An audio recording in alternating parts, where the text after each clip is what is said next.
వ్యాప్తం యేన చరాచరం తత్పదం దర్శితం యేన తస్మై శ్రీ గురవే నమః. సదాశివసమారంభాం శంకరాచార్య మధ్యమాం అస్మదాచార్యపర్యంతాం వందే గురుపరంపరాం. గురుబ్రహ్మా గురుర్విష్ణు గురుదేవో మహేశ్వరః. గురు సాక్షాత్ పరబ్రహ్మ తస్మై శ్రీ గురవే నమః. నిత్యానందం పరమసుఖదం కేవలం జ్ఞానమూర్తిం విశ్వాతీతం గగన సదృశం తత్వమస్యాదిలక్ష్యం. ఏకం నిత్యం విమలమచలం సర్వధీ సాక్షిభూతం భావాతీతం త్రిగుణరహితం సద్గురుం తం నమామి. ఓం సహనా భవతు సహనౌ భునక్తు సహ వీర్యం కరవావహై తేజస్వినావధీతమస్తు మా విద్విషావహై. ఓం శాంతి శాంతి శాంతి. గురుదేవ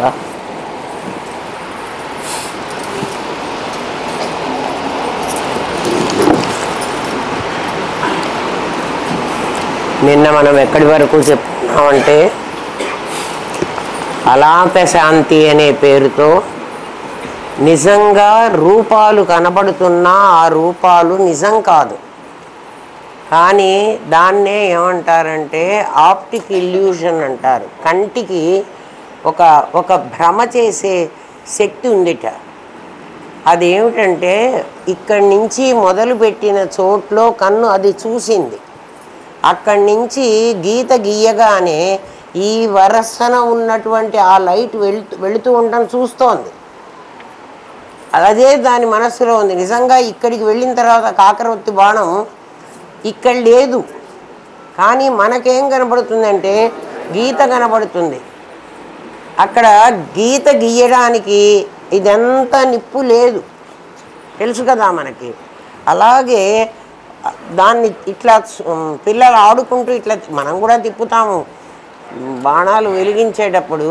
ఏమ్మా దాన్ని ఇట్లా తిప్పుతాం, తిప్పితే ఒక సున్నలాగా ఏర్పడుతుంది.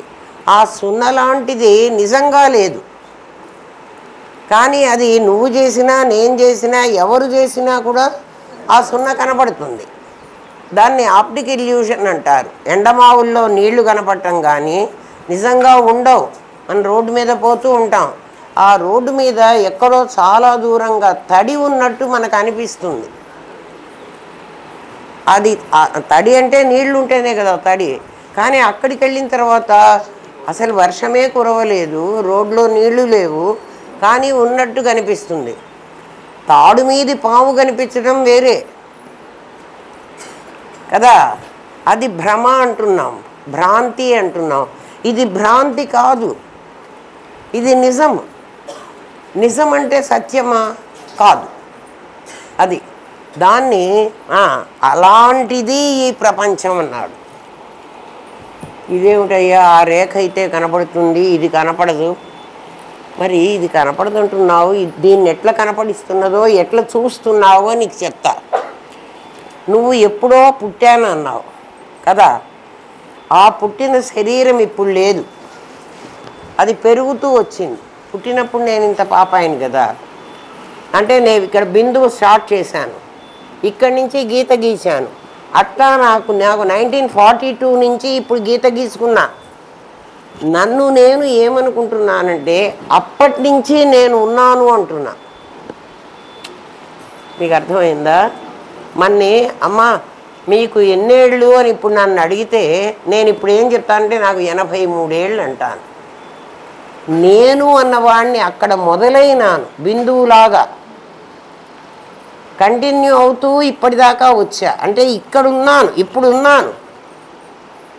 ఇప్పుడు ఉన్న నాకు 83 ఏళ్ళు కాదు, మరి ఎన్నేళ్ళు అంటే ఎప్పుడూ ఉండే నేనే. నాకు ఏజ్ మీరు పెట్టడానికి వీలు లేదు. మరి మీకు మనం అంటున్నాం ఏజ్ అని రాస్తే మరి నాకు 40 ఏళ్ళు, నాకు 20 ఏళ్ళు, నాకు 10 ఏళ్ళు, మనం స్కూల్లో చేరేటప్పుడు నాకు 6 ఏళ్ళు అంటున్నావు కదా. అంటే అది నిజమా? ప్రతి ఒక్కడికి అది అబద్ధమే కదా. అర్థమైందా? ఒక బిందువు నుంచి మనం జీవితాన్ని మొదలుపెట్టాము. ఒక బిందువు నుంచి నేను ఒక పెన్సిల్తో ఒక డాట్ పెట్టాను. ఈ డాటే కదా ఇంకా డాట్స్ డాట్స్ డాట్స్ పెట్టుకుంటూ పెట్టిన తర్వాత అయిపోయింది, చుక్క లేదు. ఇక్కడి దాకా వచ్చా. ఇదంతా నాకు గీతలాగా కనిపిస్తోంది. ఎక్కడ? కడ్డీ బాణం వెలిగించినప్పుడు గీత ఉందా లేదా అంటే అది కడ్డీ బాణం కాబట్టి అది మీకు లైట్ కనపడుతోంది కాబట్టి మీరు అన్నారు. ఇప్పుడు నీ జన్మ నీకు కనబడుతోంది. ఏమని? నేను అప్పటి నుంచి పుట్టాను, నేను ఇప్పటి వరకు వచ్చాను. అది ఒక రేఖ అందరికీ కనబడుతోంది కదా. అందుకే కదా మనం ఆ రేఖ కనపడే కదా నాకు ఇన్నేళ్ళు అని చెప్తున్నావు. నిజంగా ఆ రేఖ ఉందా? నువ్వు లేవా? ఉన్నావు. ఎప్పుడున్నావు? ఇప్పుడున్నావు.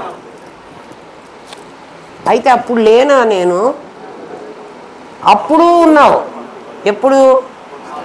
ఎప్పటికప్పుడు నువ్వు వర్తమానంలో ఉంటావు. నువ్వు భూతంలో లేవు, భవిష్యత్తులో ఉండవు, ఇప్పుడు మాత్రమే ఉంటావు. ఎందుకండి నేను భూతంలో కూడా ఉన్నాను కదా, ఉంటాను కదా. ఏమున్నది భూతంలో? నేను అన్నవాడివి ఎప్పుడూ ఉన్నావు. పోనీ ఈ శరీరం కదా అప్పుడు పుట్టింది, ఈ చుక్క అప్పుడు పుట్టింది కదా, ఈ చుక్కని అప్పటి నుంచి మొదలు పెడదామంటే ఆ పుట్టిన చుక్క కాదు ఇప్పుడున్నది. అప్పుడున్న సెల్స్, ఆ సెల్ పుట్టింది అంటున్నావు. ఆ సెల్సా ఇప్పుడు ఉన్నాయి? మొత్తం మారిపోయినాయి. ఎంత మారిపోయినాయి అంటే ఎవ్రీ 7 ఇయర్స్కి మనం టోటల్గా మారుతాం.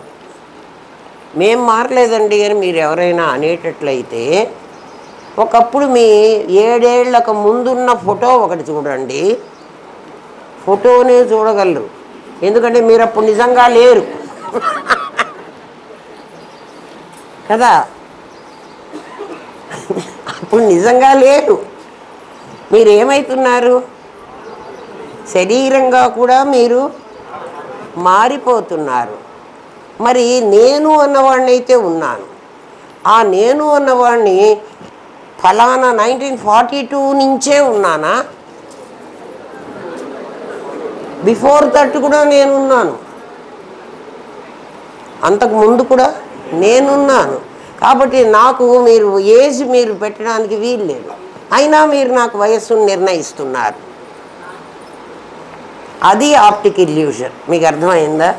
మామూలు వాడికి కామన్ సెన్స్లో ఇది అర్థం కాదు. మెటాఫిజిక్స్ సెన్స్లోకి వెళితేనే ఫిజిక్స్ సెన్స్లో అర్థం కాదు. ఫిజిక్స్ సెన్స్లో ఏమిటి? ఈ శరీరం పుట్టింది, శరీరం పెరిగింది, శరీరానికి ఇంత వయస్సు వచ్చింది, ఎప్పుడో ఈ శరీరం చచ్చిపోతుంది. ఇది ఫిజిక్స్ చెప్తుంది. కానీ మెటాఫిజిక్స్ అది ఒప్పుకోదు. నేను పుట్టలేదు, నేను పెరగలేదు, నేను చావను. మరి పెరిగి కనపడుతున్నావు కదా, అప్పుడు పాపాయిలాగా ఉండి ఇప్పుడు ఇంత దయ్యంలాగా పెరిగావు కదా అని అంటే ఇది మీ ఆప్టిక్ ఇల్యూషన్ అంటాడు. ఎందుకురా ఆప్టిక్ ఇల్యూషన్ అంటున్నావు? పెరిగి కనబడుతున్నావు. అప్పుడు నువ్వు పుట్టినప్పుడు 5 అడుగుల 3 అంగుళాలు లేవు, ఇప్పుడు 5 అడుగుల 3 అంగుళాలు ఉన్నావు. మరి పెరగలేదంటావు ఏమిట్రా అంటే ఏం లేదురా, అప్పటి నుంచి నేను తిండి తినటం మొదలుపెట్టా. ఎప్పటి నుంచి? నేను పుట్టినప్పటి నుంచి. నేను పుట్టలే అసలు. మరి మీకు మాటలు చెప్పాలంటే అంతే చెయ్యాలి కదా. అంటే నేను ఆహారం తీసుకుంటున్నప్పుడు ఆ ఆహారం ద్వారా శక్తి వివర్తమై నా లోపల ఇంత పేరుకుపోయి నన్ను రోజు రోజుకి అణువుల్ని పెంచేసింది.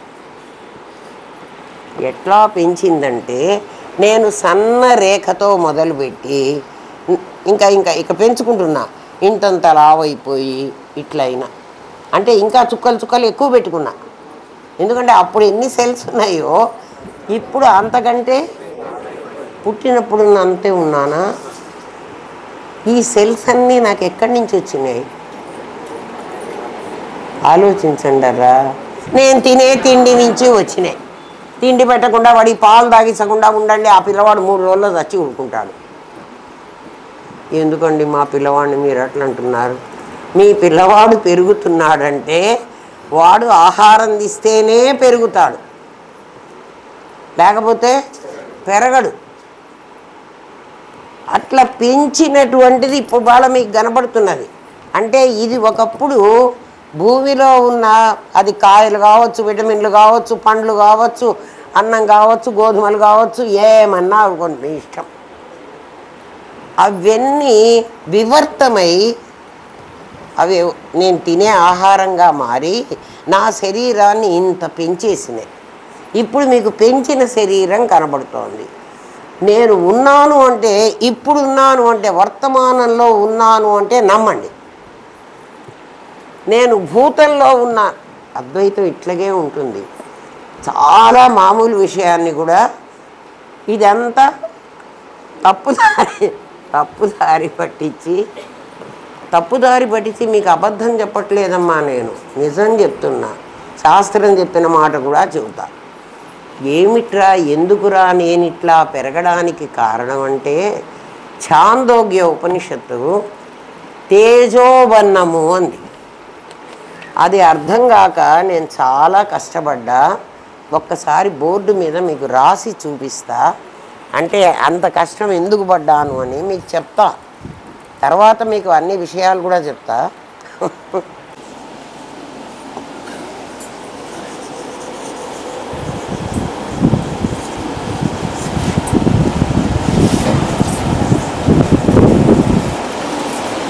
ఆ మాట చెప్తాడు.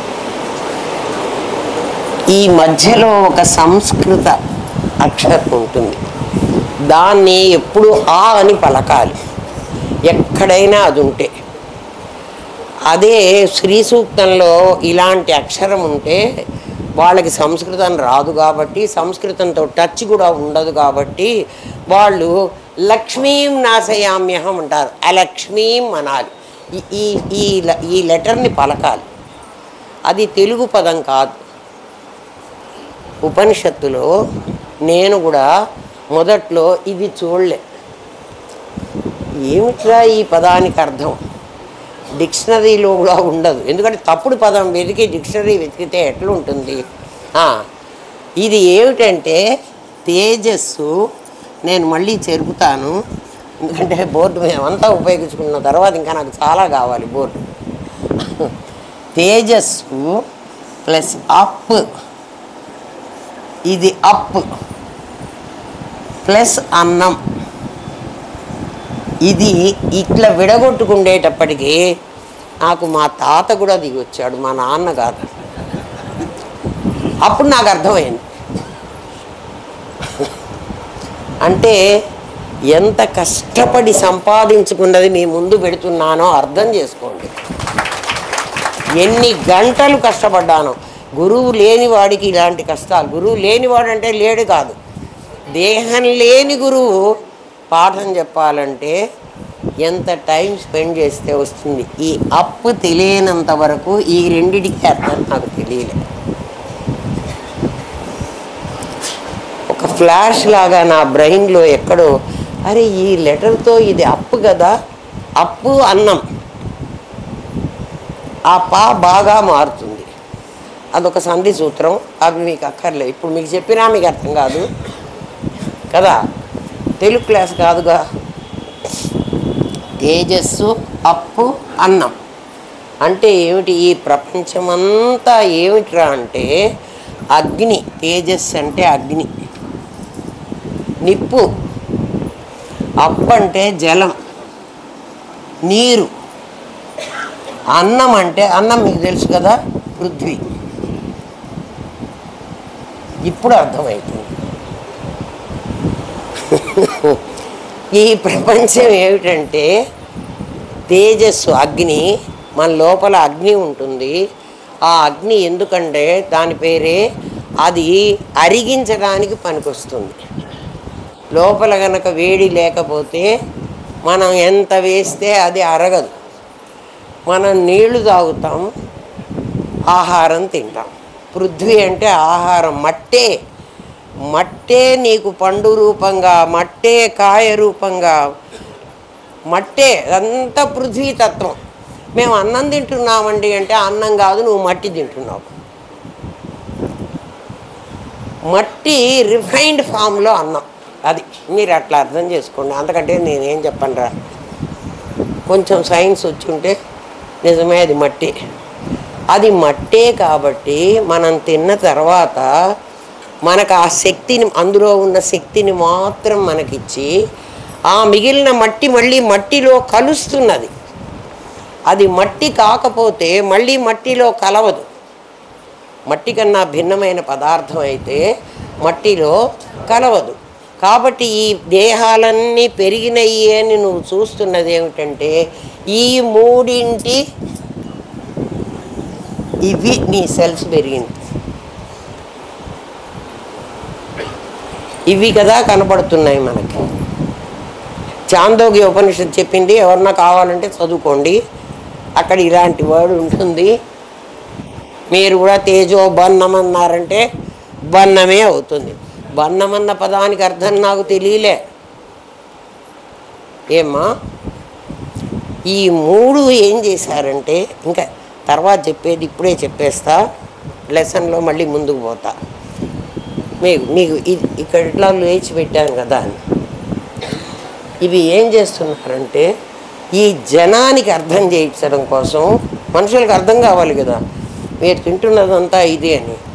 పరమాత్మని పరమాత్మగా గుర్తించడానికి ఉత్తమం తత్వదర్శనం, మధ్యమం శాస్త్రచింతనం.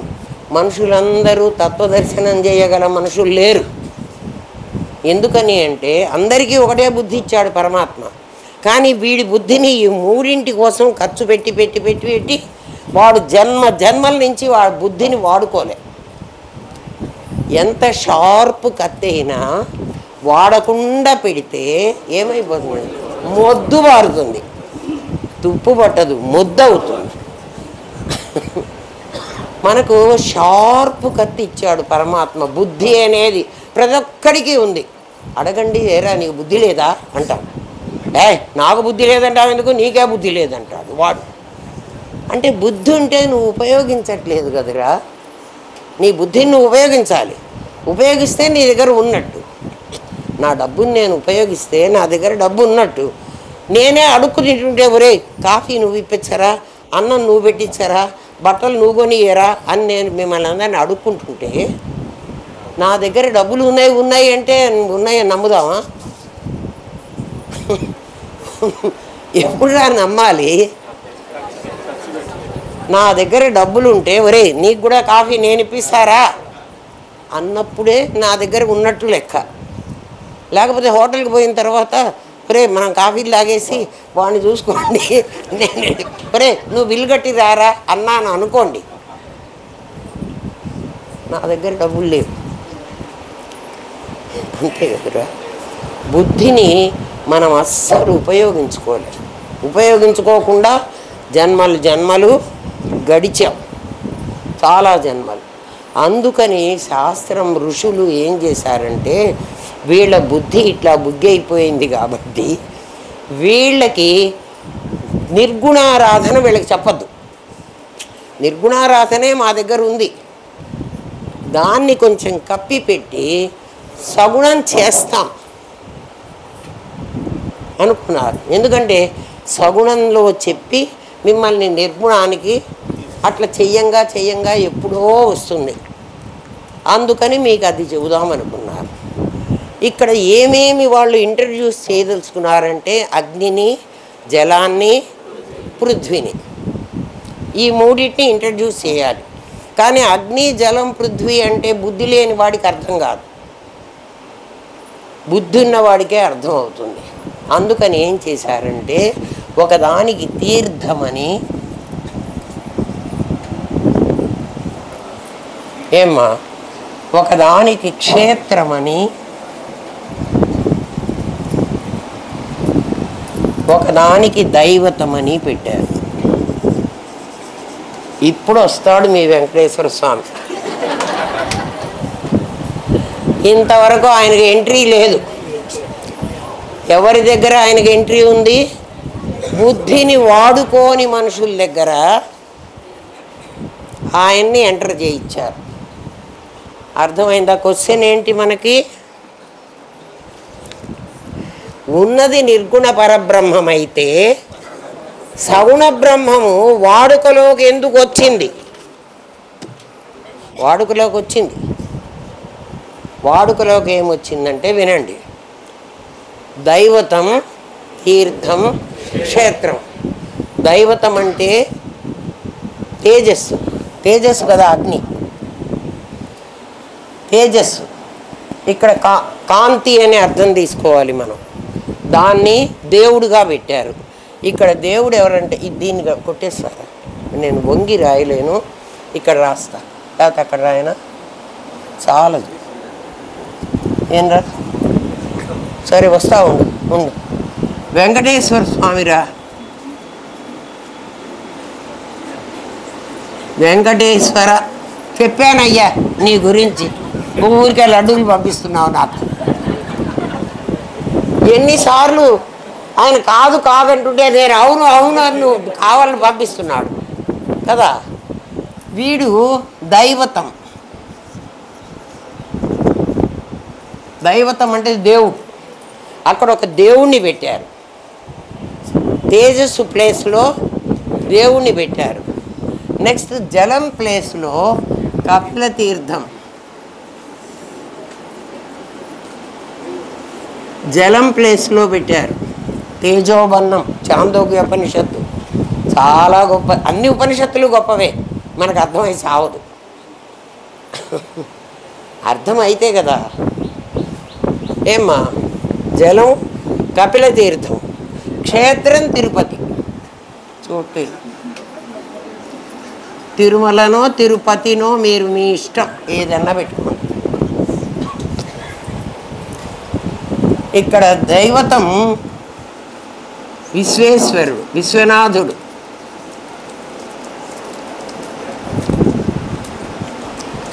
ఇక్కడ గంగ, ఇక్కడ కాశీ.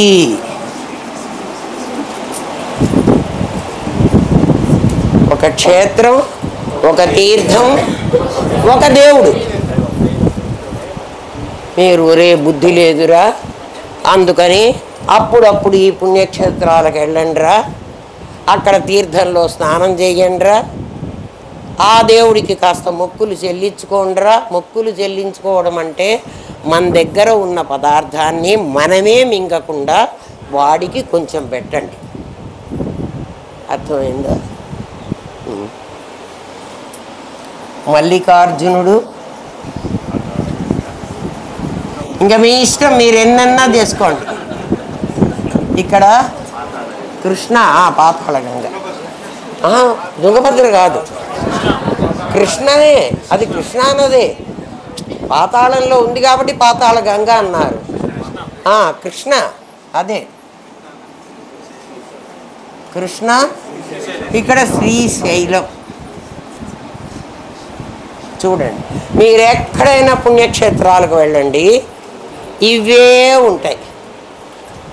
వీటికి వెళ్ళంగా వెళ్ళంగా వెళ్ళంగా ఎప్పుడో మీ బుద్ధిలో ఈ మూడు ఇవ్విరా అని అనిపిస్తే, అంతేగాని వాడెవడో పోయినాడు నేను పోలే, ఏంది పోయి వాడు పోయి అదే తెచ్చాడు, నువ్వు పోయి అదే తెచ్చాడు. ఇవి కాశీ ఎంతమంది వెళ్ళారు చెప్పండారా? ఎన్నిసార్లు వెళ్ళారు? ఎన్నిసార్లు ఎన్ని నదుల్లో స్నానం చేసి వచ్చారు?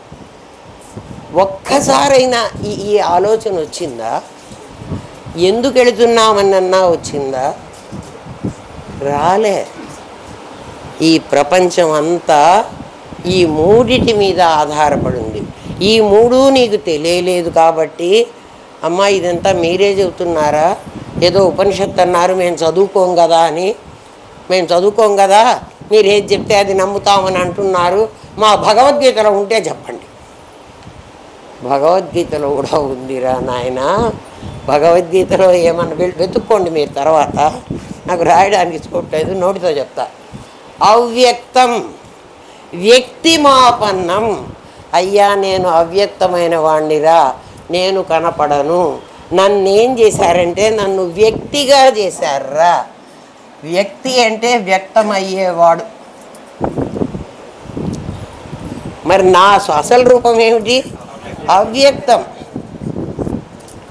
అవ్యక్తం వ్యక్తిమాపన్నము మన్యంతే మాం అబుద్ధయ. అబుద్ధయ బుద్ధి లేని వాళ్ళు అని తిట్టేశాడు పరమాత్మ. భగవద్గీతలో మన ఏమని తిట్టాడు? మనకు బుద్ధి లేదు అన్నాడు. బుద్ధి లేదు అంటే బుద్ధి వాడుకోరు.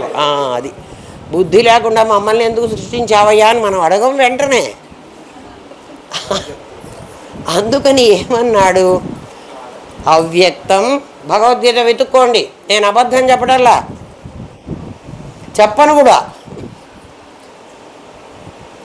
ఎందుకు సగుణ నిర్గుణాలు ఎందుకు వచ్చినాయంటే నిర్గుణాన్ని అర్థం కాక అబుద్ధయ అని తిట్టేశాడు రా, అంతకంటే ఇంకేం తిట్టాలరా. ఒరే బుద్ధిలోనోడా అన్నాడు మన్ని. పరమాత్మ ఎట్టు తిట్టాడో చూడండి. అవ్యక్తం వ్యక్తిమాపన్నం మన్యంతే. అనుకుంటున్నావురా ఏమని? నేను అవ్యక్తమైన వాణ్ణి, నన్ను వ్యక్తి అయినావు అనుకుంటున్నావురా. పరంభావం అజానంతో. ఇక్కడ పరంభావం నాది, అక్కడ అపరం కదా. పరమాత్మనైన నన్ను అజానంతో నీకు తెలియకపోబట్టి నువ్వేం చేస్తున్నావు? నన్ను వ్యక్తిగా నువ్వు కొలుస్తున్నావు. వ్యక్తిగా కొలవడానికి నీకేమిటి కారణం అంటే నీకు బుద్ధి లేదు. నేనెట్లా వ్యక్తిని అవుతానురా? వ్యక్తి ఎవరైనారా? వీళ్ళైనారా. వీళ్ళెవర్రా? పంచభూతాల్లో 3 భూతాలు. పంచభూతాల్లో 3 భూతాలు. అంతకు ముందున్న 2 భూతాలు ఆకాశం నీ లోపల ఉంది, అదేం పాపం నేను నేను అని అనలే. వాయువు కూడా వస్తూ పోతూ ఉంది, అది కూడా ఏమనలే. ఈ ముగ్గురు చేరి మనని పెంచారు. చూసుకోండి, మనం షేపులు పెరిగాం. సిగ్గుండాలి మనకి. దేనికి రా? ఎందుకమ్మా ఇటు తిడుతున్నారు మమ్మల్ని? వాడెవడో అసెంబ్లీలో తిట్టాడంటే అర్థం ఉంది. మమ్మల్ని ఇట్లా నిండా కూర్చోబెట్టి కదా. నేను తిట్టట్లేదురా, భగవద్గీత తిట్టింది. భగవద్గీత తిట్టిందని మీకు చెప్తున్నా. నాయన మీరు చదువుకోలేదురా, నేను చదువుతున్నాను రా. భగవద్గీత ఎట్టా తిడుతున్నదిరా మన్ని, అందుకని నేను తెలుసుకున్నారా, మీరు కూడా అట్లా తెలుసుకోండిరా, అందుకురా చెబుతున్నాను. మీకు నాకేమిటి సంబంధం అంటే ఇది సంబంధం, బాధరాని సంబంధం. ఎంత కష్టపడి ప్లాన్ చేసి మన అటువైపు తిప్పడానికి ఎంత కష్టపడ్డారో ఆలోచించండి. ఎప్పుడు తెలుస్తుంది మనకి? డీకోడ్ చెయ్యండి. వాళ్ళు దాచిపెట్టి పెట్టారు మనకి. ఎందుకు దాచిపెట్టారయ్యా? మాకు అందరికీ అర్థమయ్యేట్టు చెప్పచ్చు కదా అంటే, అర్థం చేసుకుంటే తెలివి మీ ముఖాన్ని లేదురా. మీకుంటే ఎప్పుడో తెలిసి భగవద్గీత మీకు ఇచ్చేసాం కదరా. భగవద్గీతలో నేనేం చెప్పానురా? కృష్ణ పరమాత్మ అడుగుతున్నాడు మన్ని, ఏం చెప్పానురా భగవద్గీతలో? ఉపనిషత్సు కదా, బ్రహ్మ విద్యాయాం. నేనేం చెప్తున్నాను భగవద్గీతలో? నీకు పుణ్యం వచ్చేది నేను చెప్పలేదు. భగవద్గీతాసు ఉపనిషత్సు బ్రహ్మ విద్యాయ, నేను చెప్పింది బ్రహ్మ విద్య. యోగ శాస్త్రే, నీ యోగ శాస్త్రం ద్వారా కూడా నా దగ్గరికే రావాలి. భగవద్గీత అంత ఖచ్చితంగా చెప్తే, ఎందుకంటే మనం ఉపనిషత్తులు చదువుకోలేము, బ్రహ్మసూత్రాలు చదువుకోలేము, ఎందుకంటే మనకు అసలు టైం ఉండదు. మన టైం దేనికి ఉపయోగించగలం? మూడింటికి బాగా ఉపయోగించగలం. మెజారిటీ టైం దేనికి ఉపయోగిస్తాం? మింగడానికి. పొద్దున్న టిఫిన్ తినాలి, మధ్యాహ్నం భోజనం చేయాలి, రాత్రికి మళ్ళీ టిఫిన్ తినాలి, మధ్యలో స్నాక్ తినాలి. అవకాశం ఉండండి. పొట్ట కాల్చండి, తెలుస్తుంది. దానికి మింగ పెడితే పడుకుంటుంది, నిద్రపోతుంది. అవునా కాదా? రుచులుగా తినటానికే మనం ఎందుకురా మనం ఇవన్నీ పెట్టుకుంది? బ్రెయిన్కి కొంచెం జ్ఞానం కలిగించుకోవడానికి. అది డబ్బులు ఇస్తే కలగదు కదా. మంచి కాలేజీలకు ఎక్కడికన్నా పోతే ఏసీ, మా అబ్బాయి ఏసీ రూమ్లో ఉన్నాడండి. ఏసీ రూమ్లో ఉంటే చదువు రాదు. ఎక్కడ చదువు వస్తుంది?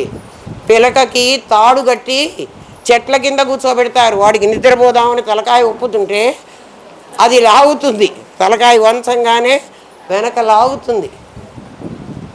హిందూ యూనివర్సిటీలో సీట్ రావని మదన్మోహన్ మాలవీయ కట్టాడు కాశీలో. మీరు వెళ్ళితే చూసి వచ్చుంటారు. హిందూ యూనివర్సిటీలో సీట్ రావాలంటే ముందు భోజనం పెడతారట. వరసన విస్తళ్ళు వేసి భోజనాలు పెడతారు. భోజనంలో ఉండేటప్పుడు వాడు తింటూ ఉన్నప్పుడు ఒకసారి వచ్చి చెప్పిపోతారు, పైన లేచేటప్పుడు అది తగులుతుంది, తలుపు జాగ్రత్త అని. తలుపు కాదో కిటికీనో ఏదో సంథింగ్, మనం గబుక్కుని లేస్తే తలకాయకి తగులుతుంది జాగ్రత్త అని చెప్పిపోతారు. మళ్ళీ సగం అన్నం తిన్న తర్వాత మనం ఇంకా చారో మజ్జిగో ఏదో వేసుకుంటాం కదా, అట్లాడప్పుడు మళ్ళీ వచ్చి చెప్పిపోతారు, పైన తగులుతుంది లేచేప్పుడు జాగ్రత్త అని. ఆఖరిలో మజ్జిగ వేసిన తర్వాత మళ్ళీ గ్లాసులో మంచినీళ్ళు పోసిపోతారు. ఆ నీళ్లు పోసేటప్పుడు మళ్ళీ చెప్పిపోతారు. అయినా కూడా వాడు గబుక్కుని లేచి నెత్తికి కొట్టుకున్నాడు అనుకో, వాడికి సీట్ ఇయ్యరు. అది అర్థమైందా? మనం అందరు రావచ్చు, కూర్చోండి, మాకేమి ఇబ్బంది లేదు. ఏమొస్తున్నారు ఆలోచించండి రా. వాడికి బ్రహ్మ విద్య చెప్పమన్నారు, మీకు కాదు. మరి మాగతెట్టండి, మాకెవరు చెప్పండి? నాలాంటి వాళ్ళు ఎవరో దొరుకుతారు మీకు. మంచి వాళ్ళందరి దగ్గరికి మంచి వాళ్ళని పంపించి నన్ను మీ దగ్గరికి పంపించాడు అంటే అర్థమైంది, సామెత అది.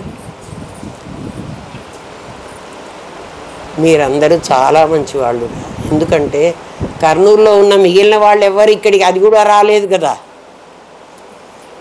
మీ పుణ్యం ఎంతవరకు తీసుకొచ్చిందంటే కదా, మీ బుద్ధి పదును పెట్టుకోవడానికి అవకాశం ఉందిరా కర్నూలులో. అందుకని అక్కడి నుంచి ఒక ఆమెను తీసుకొచ్చి మీ దగ్గర పెట్టాము.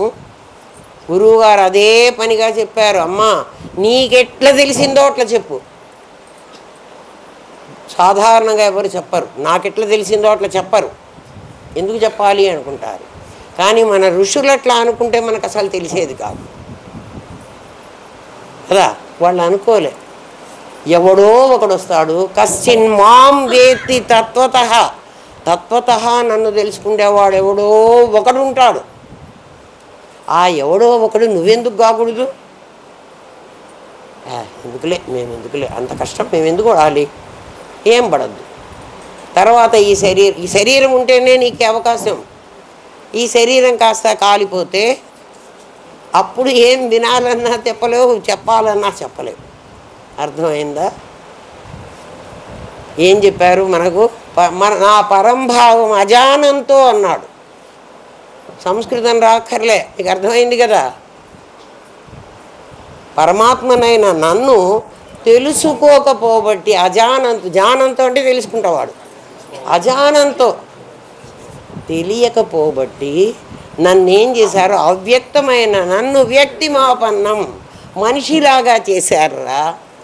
ఎందుకంటే నీలాంటి వాడు చెప్తే నేను వింటావు, దేహం లేని గురువు వాడు చెప్తే నేను విన్నాను. మనందరం ఎవరు చెప్తే వింటాం? మనలాంటి వాడు. ఓ దయ్యం వచ్చి మాట్లాడింది అనుకో, మనిషి శరీరం లేకుండా మనం అందరం పారిపోతాం. అర్థమైందా? మన ఋషులు మన కోసం ఎంత దిగొచ్చారో, ఎంత చెప్తున్నారో మీరు అర్థం చేసుకోండి. ఈ ప్రశ్నలో అదే చెప్తున్నాడు. ముందు చెప్పొద్దు అనుకున్నా, సుధా ఇంత పెద్ద పెద్దవి చెప్పాలా వీళ్ళకి అని. మరి నేను చెప్పబోతే ఎవరు చెప్తారా వీళ్ళకి? ఖచ్చితంగా చెప్పాలి. మరీ ప్రొలాంగ్ చేస్తున్నానా, క్వశ్చన్ ఇంకా లాగుతున్నానా అని. అంటే క్షుణ్ణంగా చెప్పదలుచుకున్నాను, చెప్తున్నా. అది ఎవడెంత అర్థం చేసుకుంటే అంత వర్షం కురుస్తూ ఉంటుంది. ఎవడెంత పాత్ర పట్టుకుపోతే వాడికి అంత దొరుకుతుంది. మొత్తం అందరికీ దొరకదు. ఎందుకు దొరకదండి? మాకు శాపాలు పెడుతున్నారా? కాదు కాదు, మీరు ప్రయత్నించకపోతే దొరకదు. అది కూడా చెప్పేసింది శాస్త్రం. ఉద్ధరేదాత్మనాత్మానం ఆత్మానం అవసాదయే ఆత్మైవ ఆత్మనో బంధుకు ఆత్మైవ రిపురాత్మన. 700 శ్లోకాల్లో 555 బ్రహ్మసూత్రాలు చెప్పింది. దశోపనిషత్తులు కాదులే, 108 ఉపనిషత్తులు చెప్పింది. ఏమ్మా, అన్నీ కలిసి 700 శ్లోకాల్లో భగవద్గీత చెప్పింది. 700 శ్లోకాలు ఎంత సింప్లిఫై చేసిందో చూడండి. అది తెలుసుకుంటే చాలదా? దాన్ని చదివి నాకు పుణ్యం వస్తుందని కంఠస్థాలు చేస్తే అసలు ఏం రాదు. ఒక్క గీతా శ్లోకం కంఠస్థం చేసినా నీకు రాదు. అదే గీతామహత్యంలో చెబుతాడు, అర్ధ శ్లోకమైనా అర్థం చేసుకోరా నాయన, చాలు. చర్మ శ్లోకమైనా అర్థం చేసుకో కదా. నా అన్య అనన్యాశ్చింతయంతో మా ఏ జనా పర్యుపాసతే తేషాం నిత్యాభియుక్తానం యోగక్షేమం వహామ్యహం. నీకు ప్రమాణం చేసి చెప్తున్నాడు పరమాత్మ. నా అన్య అనన్య అంటే బయటివేమీ పట్టించుకోవాకురా. నీ దుంపదగా నువ్వు బయటపడటం ఆలోచించరా? నిన్ను నువ్వు బయటపడకుండా మా అబ్బాయి చదువుకోవాలండి, మా అమ్మాయికి పెళ్లి చేయాలండి, మీ అమ్మాయికి పెళ్లి చేస్తే మీ అబ్బాయికి చదువు చెప్తే నువ్వు ఆస్తులు సంపాదించి దాచిపెడితే ఏమీ లాభం లేదు. నిజంరా? అయితే వద్దా అండి? సంపాదించు. ఎట్లా సంపాదించమంటావంటే, అరుణ్ గోవిలు రాముడుగా వేషం వేసి రాముడుగా ఉంటే ఎలా ఉండాలో, రాముడు ఏం చెయ్యాలో ఆ పని చేస్తే అరుణ్ గోవిల్కి ఏమంటదు. అర్థమైందా? అంటే ఏం చేయమంటావు? అంతవరకు చెయ్యి. రాముడు చేయాల్సిన పని చెయ్యి. రాముడు చేయాల్సిన పని నాకెట తెలుస్తుందండి? నేను రాముడిని కాదు కదా. ఒక క్యారెక్టరు ఒక కర్మను తెచ్చుకుంది, ఆ కర్మనే నువ్వు ఆచరించు. అది చెయ్యడానికి ఎంత చెయ్యాలో అంత కృషి చేయి కదా. నువ్వేం క్యారెక్టర్ తెచ్చుకున్నావు? వీడు భరత్ అనే క్యారెక్టర్ తెచ్చుకున్నాడు. భరత్ ఏం చెయ్యాలో ఆ పనులు చెయ్యి కదా. భరత్ ఏం చేయాలో అంటే వాడి ప్రపంచంలోకి వచ్చాడు కదా. 3 ఉన్నాయి కదా, మనకున్నాయి, చెప్తా. అది కూడా చెబుతా మీకు. భగవద్గీత చెప్పిందే చెబుతా. మమ్మల్ని అన్ని వ్యాపారాలు మానుకొని రమ్మంటారా? సన్యాసం పుచ్చుకోమంటారా? మిమ్మల్ని సన్యాసం పుచ్చుకోమని అస్సలు శాస్త్రం చెప్పదు. బద్ధకంగా కూర్చోద్దని మాత్రం చెబుతుంది. నీ శక్తిని దాచుకోవాకు. నీ శక్తిని దాచుకోవడం అంటే ఏమిటంటే, కొంతమంది ఉంటారు, మేమేం పని చేయమండి, మా ఇంట్లో అందరూ పనివాళ్ళు ఉన్నారండి, వాళ్ళు చేసి పెడతారు, నేను కూర్చొని తింటాను. ఎందుకు కూర్చొని తింటాను? నువ్వు ఎందుకు పని చేయకూడదురా? శరీరాన్ని, శక్తిని, కండరాలని దాచుకుంటే రేపు తగలబెడతారా. చాలామంది పని చేయరు, నేను చూస్తున్నా. అంటే అదే సుఖం అనుకుంటున్నారు. పైగా పని చేయకుండా కూర్చోవడం, అబ్బా ఎంత సుఖంగా ఉందో. నాకు ఏంది సుఖంగా ఉంది? రేపు రోగాలన్నీ వస్తాయి, ఆసుపత్రిలో పడి చస్తావు. చిల్లులు గరిట ఎందుకురా తెచ్చింది? నూనెలో దేవుకోవడానికి. శరీరం ఎందుకు తెచ్చుకున్నావు? ఇది ఉపకరణం అని నువ్వే మాటలు చెప్తావు. ఉపకరణాన్ని పని చేయించద్దా? ఎందుకండి, నేను అలసిపోతావు. సరేలే, నేను తిట్టడం చాలా ఎక్కువైంది. తిట్టడం ఎందుకు ఎక్కువైందంటే, అభ్యాసం వైరాగ్యం అని 2 పదాలు పెట్టారు మన పెద్దలు మనకి. అభ్యాసం వైరాగ్యం. ముందు నువ్వు పరమాత్మను తెలుసుకోవాలి అని అభ్యాసం మొదలు పెడితే ఆటోమేటిక్గా వైరాగ్యం వస్తుంది. ఆటోమేటిక్గా వైరాగ్యం. అది ఎట్లొస్తుందండి నాకు చెప్పండి. అట్లాంటిదేదో మేము గబగబా పరమాత్మను తెలుసుకోవడానికి ప్రయత్నిస్తే, నేను హైదరాబాదు పోవాలి అని అనుకుంటే హైదరాబాదు పోయే ప్రయత్నం చేస్తే అంటే ఏం చేయాలి? నేను హైదరాబాద్ బస్సు ఎక్కాలి, లేకపోతే కారో బస్సో ఏదో అది ఎక్కాలి. అది నేను ఎక్కిన మరుక్షణం నుంచి నా కారు నా బస్సు హైదరాబాద్ పోతూ ఉంటుంది కదా, కర్నూలు నేను వదిలిపెడితే కదా హైదరాబాద్ పోయేది. మరి కర్నూలు దూరం అయిపోతుందా, నాతోనే వస్తుందా? వైరాగ్యం అట్లా వస్తుంది. వైరాగ్యం కోసం నువ్వు ప్రయత్నం చేయక్కర్లే. మన ఋషులు అభ్యాసం వైరాగ్యం అది ఎవడిస్తాడు అంటే అను దృష్టి ప్రసాదించిన గురువే సర్వస్వం. నా గురువు అంత గొప్పవాడు, అందుకని తిడుతున్నాం మిమ్మల్ని. అర్థమైందా? వైరాగ్యం ఊరికే రాదు, దెబ్బ తగిలితే వస్తుంది. ఇప్పుడు దెబ్బ బాగా తగిలింది కదా, ఏం దెబ్బ తగిలింది? అబుద్ధయ అని తిట్టేశాడు రా, అంతకంటే ఇంకేం కాదు, నీకు బుద్ధి లేదురా అన్నాడు. భగవద్గీతలో చాలా తిట్లు తిట్టాడు కృష్ణ పరమ. వాడెవరో తిట్టామని వాళ్ళందరినీ జైళ్ళలో పెడుతున్నారు. కృష్ణయ్యని కూడా మనం బాగా జైల్లో పెట్టాలి. కృష్ణయ్యని ఏ జైల్లో పెట్టాలంటే మన హృదయం అనే జైల్లో బాగా భద్రంగా పెట్టాలి. ఎందుకంటే తిట్టి మన ఋషులు మనకి చెప్పారు ఈ పని, వాళ్ళ మాటే నేను చెప్తున్నా. ఇవన్నీ వాళ్ళవి కదా, నావి కాదు. నాకేం రాదు, నేను కూడా మీలాగే నేర్చుకున్నా. ఏముంటే అంటే దొరగారి బిడ్డడైనను తొడపాసెము పెట్టి బుగ్గగిల్లంది బుద్ధి రాదు. అది మనం బతికాం కాబట్టి ఏదో ఒకటి పొట్టకి తిండి పెట్టాలి, అంతవరకే. తిండి కోసం బతకవాకండి కదా. మనకు ఫ్యామిలీ ఉంది కాబట్టి సంపాదించాలి, సంపాదన కోసం బతకద్దు. సంపాదన కోసం అంటే అది కల్తీలు చేసేది ఎందుకు? సంపాదన కోసమే. ఆలోచించుకోండి. వైరాగ్యం అంటే అదే వైరాగ్యం. అభ్యాసంతో పాటు వైరాగ్యం ఆటోమేటిక్గా వస్తుందిట, శాస్త్రం చెప్పింది. దానికి ఉదాహరణ కూడా హైదరాబాద్కు వెళ్ళడం మొదలు పెడితే, నేను హైదరాబాద్ వెళ్ళాలండి అనుకుని బస్ స్టాండ్లో కూర్చుని మంచి కుర్చీలు ఉన్నాయి లేని హాయిగా కూర్చొని నిద్రపోయినా అనుకో, నో హైదరాబాద్.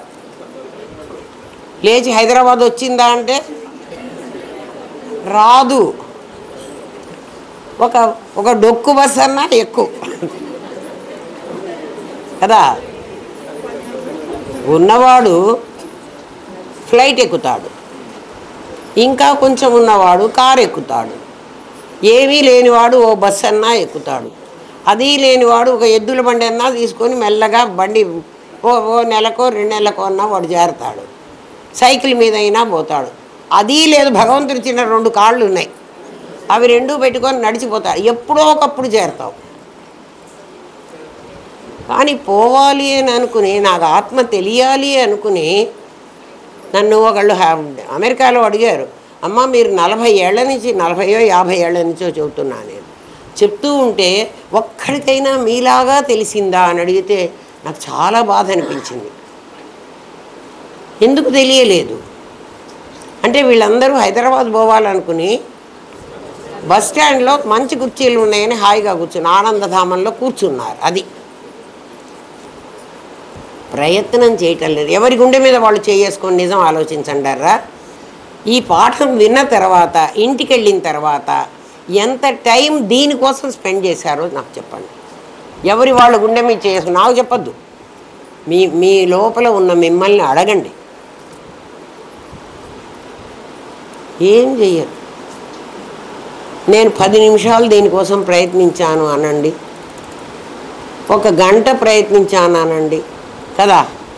మీరే ఆలోచించండి. నేను మిమ్మల్ని ఎవరిని కించపరచడానికి అంటలేదమ్మా. బ్రహ్మ విద్య అంత ఈజీగా రాదు. మనం చాలా సింప్లిఫై చేసి, గురువుగారు నన్ను ఆజ్ఞాపించారు కాబట్టి నేను చాలా సింప్లిఫై చేసి మీకు అర్థమయ్యే లెవెల్లో దిగి నేను చెప్తున్నాను. ఇది కూడా అర్థం కాకపోతే ఇంతకన్నా చెప్పగలవాడు ఎవడన్నా మరి మీ లైఫ్ టైంలో వస్తాడని నేను అనుకోవటల్లా. రాడు. అందుకని ప్రయత్నం చెయ్యండి కదా. గాలి బాగా వీచినప్పుడే తూరు పారబోసుకోవాలి. గాలి లేనప్పుడు ధాన్యం తూరు పారబోయాలంటే అది రాదు. అర్థమైందా? వినండి. ఏం చెప్పాడంటే ఒకసారి నువ్వు ముందు పైకి వెళ్ళమన్నా, ఎందుకంటే మమ్మల్ని ఇంత కోపడుతున్నారు అంటే మీకు మాకు తెలుసు కదా అని అదే చెప్పడం మొదలు పెట్టవాకండి, మీరు డిస్కస్ చేసుకోండి. ఎందుకంటే ఇవాళ చెప్పిన పాఠంలో కొంత భాగాన్ని మాత్రమే మన బ్రెయిన్ రిసీవ్ చేసుకుంటుంది, మొత్తం రిసీవ్ చేసుకోదు ఎవడి బ్రెయిన్ కూడా. ఒకడు కొంత తీసుకుని ఉంటాడు, ఇంకోడు కొంత తీసుకుని ఉంటాడు, ఇంకోడు కొంత తీసుకుంటాడు. మీరందరూ కలిసి మాట్లాడుకుంటే అవి బయటకు వస్తాయి. అరే ఈ పాయింట్ నేను మిస్ అయ్యానే అని మీరు అనుకుంటారు. అప్పుడు మీరు ఒకటి తయారు చేసుకోవటానికి వీలవుతుంది కదా. నాకు తెలుసు కదా, నేనే ఎవరికో చెప్పేద్దాం, గురువు అయిపోదాం. నాకు మరి అందరికీ తెలియంది నాకు ఏదో తెలిసినప్పుడు నేను గురువు అయిపోవాలని పాఠం మొదలుపెట్టారనుకోండి, మీకు తర్వాత తెలియదు, ఇంకా మీ ఇష్టం. గురువులు కావాకండి, గురువు రామనాథం గారే ఉంటారు మీకు నాకు కూడా. మనం గురువు అయిపోయినామంటే మామూలుగా గురువు అయిపోయిన వాడు ఎక్కువ చదవాలి. స్టూడెంట్ కంటే టీచర్ ఎక్కువ చదవాలి. ఎందుకని, వాడు కింద సంవత్సరం ఈ పిల్లలకి ఇదే పాఠం చెప్పాడు, ఈ సంవత్సరం ఇదే చెప్తాడు. ఆ పుస్తకం మారేదాకా వాడు ఆ పాఠమే చెప్పాలి. అంటే ఆ పుస్తకాన్ని వాడు ఎన్నిసార్లు చదివి ఉంటాడు, అది 5 ఏళ్ళో 10 ఏళ్ళో వాడు చదవాలి. నువ్వెన్నేళ్ళు చదివావు? 1 సంవత్సరం చదివావు. ఆలోచించు.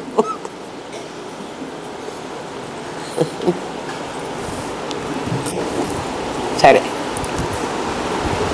ఎందుకు చెప్పానంటే తప్పు కూడా మనం తెలుసుకోలేకపోతే నువ్వు దాని మీద వర్కౌట్ చేస్తే కదా అది తప్పని నీకు అర్థం కావాలి. ఏం లేకుండా పాఠం విని వెళ్ళిపోతే లాభం లేదు. ఇప్పుడు వినండి, మనకి జీవుడు శరీరము ఇవి ఎలా కనపడుతున్నాయంటే, నామరూపక్రియలు జీవుడికి, దేశకాల వస్తువులు జగత్తుకి. అక్కడ దేశం కాలం వస్తువులు పెట్టేశాం. ఏమేం పెట్టాం? తీర్థం, క్షేత్రం, దేవుడు కదా. కాశీ అంటే కర్నూలు కాదు, తిరుపతి అంటే కర్నూలు కాదు, అది దేశం. ఆ దేశంలో ఒక కాలంలో ఆ విగ్రహం ఉంది కదా, ఒక కాలంలో ఉంది. ఆ విగ్రహం చెక్కక ముందు లేదు. ఏదైనా కూడా మరి చెప్తున్నారు కానీ ప్రళయం వచ్చి ప్రపంచమంతా మునిగిపోతే కాశీ మాత్రమే ఉంది అని చెప్తున్నారు కదండి. అంటే కాశీ ఒక్కటి మునగకుండా ఉందే. శివుడు త్రిశూలం, ఇవన్నీ పురాణాలమ్మ. శివుడు త్రిశూలంతో కాశీని పైకెత్తి పెట్టాడు, నథింగ్ డూయింగ్.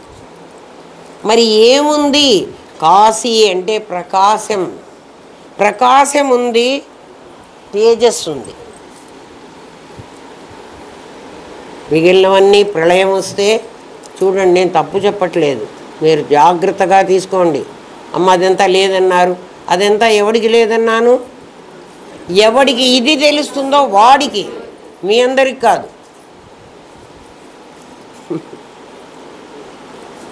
అప్లై చేసుకోవాకండి పిచ్చి పిచ్చిగా.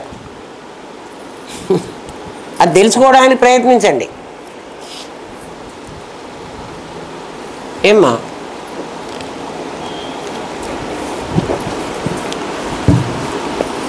దేశకాల వస్తువులు, నామరూపక్రియలు, జీవుడు జగత్తు అన్నారు.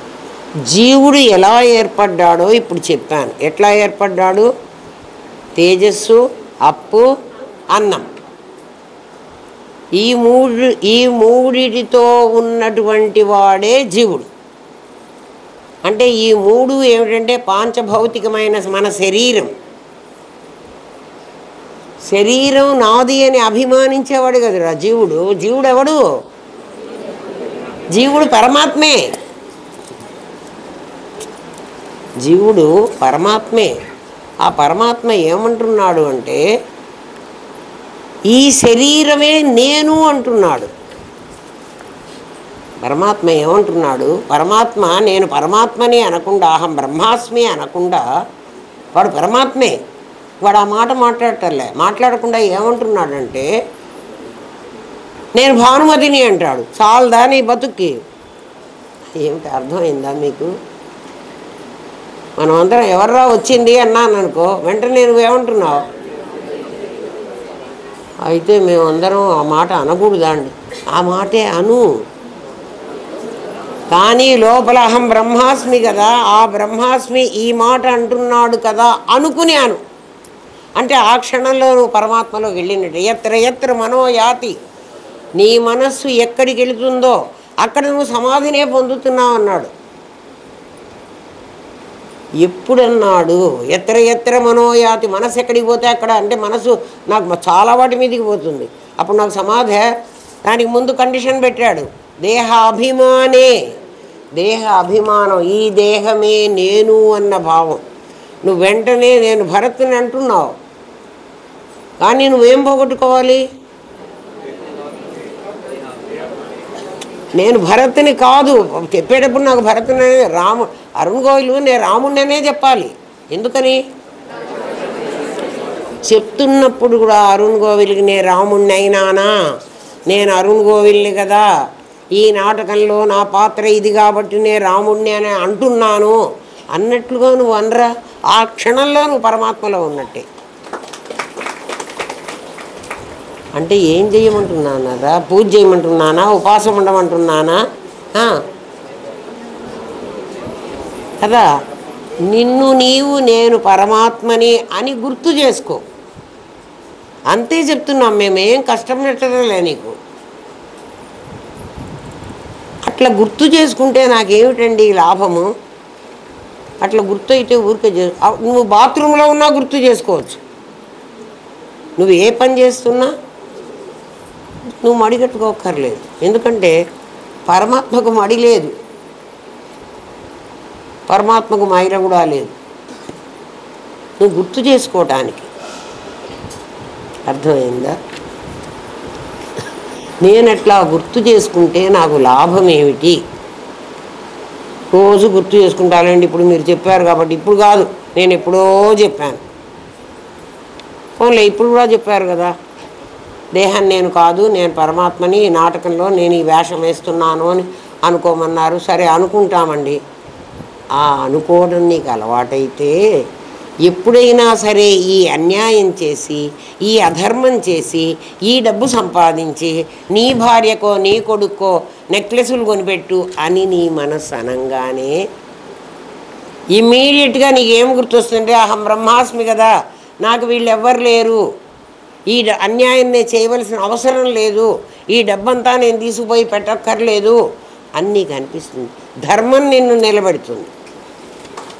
నువ్వు అనుకోవడం వల్ల ఏం చేస్తున్నదంటే నువ్వు ఇప్పుడు ధర్మాన్ని నిలబెట్టటల్లా అధర్మం చేస్తున్నావు. నీ మనసు నీకు చెప్తూనే ఉంటుంది, ఇది అధర్మం, ఇది తప్పు, ఈ పని చెయ్యొద్దు, ఇది చేస్తే నీకు పాపం వస్తుంది. చెప్తుందా చెప్పదా? ఏం పర్వాలేదులే, ఏం కాదు, ఎవడు చుట్టలేదు కదా కదా.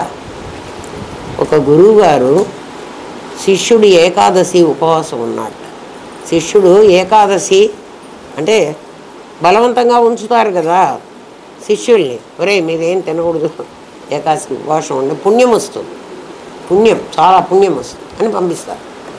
వాడు ఉన్నాడట, వాడికి చాలా ఆకలి అవుతుంది. ఉపవాసం ఉంటే ఆకలి అవుతుంది, ఉపవాసం ఉంటేనే ఆకలి అవుతుంది, ఉపవాసం ఉండకపోతే ఆకలి కాదు.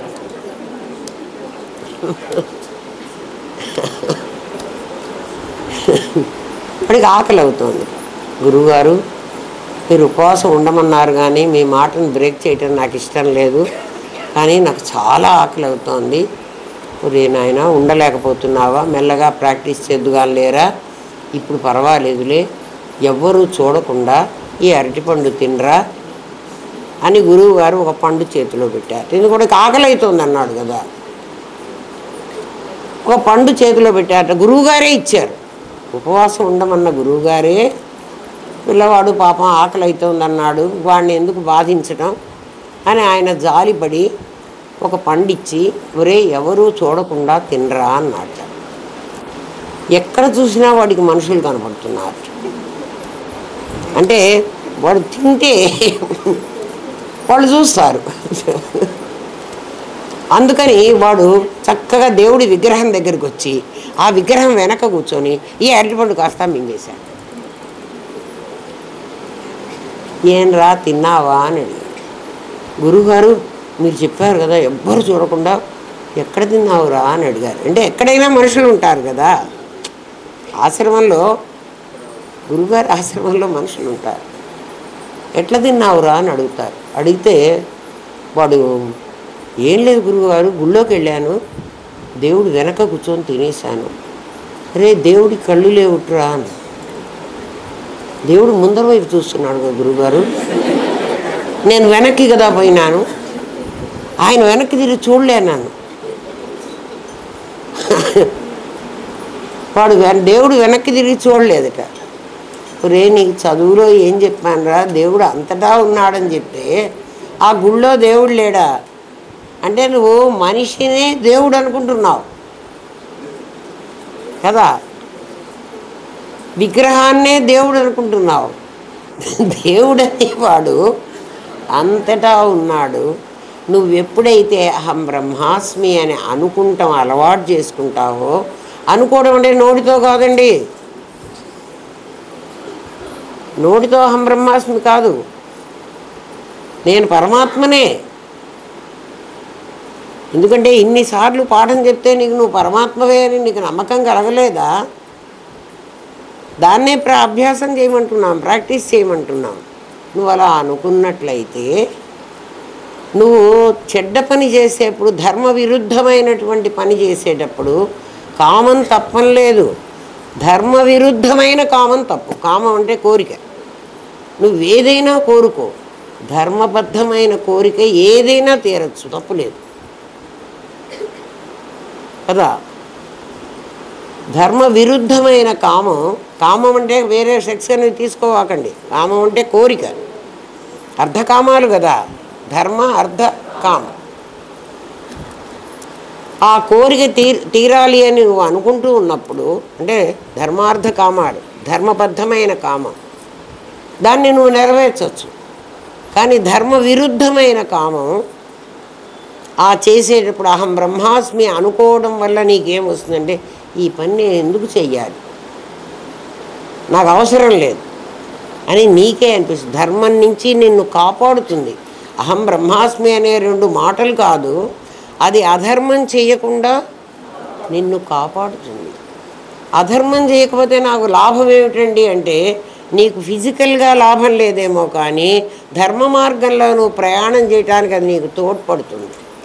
లేకపోతే ఈ అన్యాయం, ఈ అక్రమం, ఇది ఈ మూట తీసుకుని పోయి, నిన్ననే చెప్పాను కదా, బట్టల షాపుకు పోయి ఏ బట్టలు కొనుక్కోవాలి, మన దగ్గర ఎన్ని డబ్బులు ఉంటే,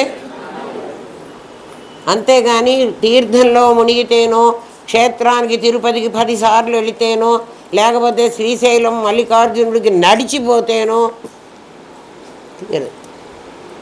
నీ మూట అస్సలు ఖర్చు కాదు. ఇంకా కాస్త కాళ్ళు నొప్పులు పుడతాయేమో నడిచిపోతే కదా, వాటికి పనిష్మెంట్ ఇచ్చావు. అర్థమైందా? ధర్మమైనటువంటి జీవితం గడపాలంటే ఊరికే పురోహితుడిని పిలిచి ధర్మార్థ కామ మోక్ష చతుర్విధ పర పురుషార్థ సిద్ధ్యర్థం కాదు. అది మాటల్లోనే. ధర్మాన్ని ఆచరించాలంటే ఇది కావాలి. అర్థమైంది? రూప క్రియలు అంటే ఆలోచన వల్ల చేసేటువంటిది. ఆలోచన ఇప్పుడే చెప్పా కదా, అధర్మం చెయ్యమన్నది కూడా ఆలోచనే. అధర్మం ఎలా చెయ్యాలో అనేది కూడా నీ బుద్ధే చెప్తుంది కదా. అది క్రియారూపంగా కూడా నువ్వే చేస్తావు. ఆ మూడే కదా ఈ ప్రపంచంగా తయారైంది. అందుకే నిన్ను మిథ్యాత్మ అన్నారు, దాన్ని గౌణాత్మ అన్నారు. నిన్ను మిథ్యాత్మ అన్నారు. మిథ్యాత్మ అంటే ఏమిటి? Optic illusion. నీకు మనిషిలా కనపడుతున్నది. ఎవడరా నమ్ముతాడు? నమ్ముతారా? శాస్త్రం చెప్పింది దానికే అలాత శాంతి చెప్పాడు. సున్నా కనపడుతున్నదా? కనపడుతోంది. సున్నా ఉన్నదా? ఆలోచించండి. ప్రవచనాలు చెప్తే ఏం ప్రయోజనం రా? కామాక్షి పరదేవత అని చెప్తే అసలు కామాక్షి ఎవరో చెప్పాలి కానీ కదా. విను. అటువంటప్పుడు నామరూప క్రియలు మిథ్యాత్మ, గౌణాత్మ. గౌణాత్మ అంటే గుణంతోనే మనుషుల్ని చూస్తున్నావు. గుణంతో నేను ఎక్కడ చూశానండి? ఏమక్కర్లేదు నాయన, ఒక్కసారి ఫోలో హలో అను, వాడెవడో మాట్లాడతాడు నీతో. ఇమీడియట్గా మనిషి కనిపించాడా కనిపించలేదా? వాడు కనిపించిన తర్వాత ఊరుకున్నాడా? వాడి గుణం నీకు అర్థమైందా? వాడు మంచోడో చెడ్డోడో, వాడు ఏం చేస్తున్నాడో? వాడి రూపం కనిపించింది, వాడి గుణం కనిపించింది. వాడు ఎక్కడెక్కడో హైదరాబాద్లో ఉన్నాడండి, నేను ఇక్కడున్నానండి. మీకు ఇంకా తెలుసునా? మీకు ఇంకా చాలా చాలా చెప్తానరా, వినండి. ఎందుకంటే మీరు ఎట్లా చదువుకోలేరు, అంత ఓపిక కూడా మీకు లేదు. నాకన్నా చదువుకోవడానికి టైం ఇస్తే నేనన్నా చదువుకుంటా. రావణాసురుడికి 10 తలకాయలు పెడతారు కదా. నిజంగా 10 తలకాయలు మనిషి ఉంటాడా అమ్మ? ఉండడు కదా.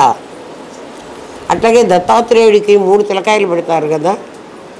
3 తలలుండి 6 చేతులుండి వాడు మనిషిలాగా పని చేయగలడా?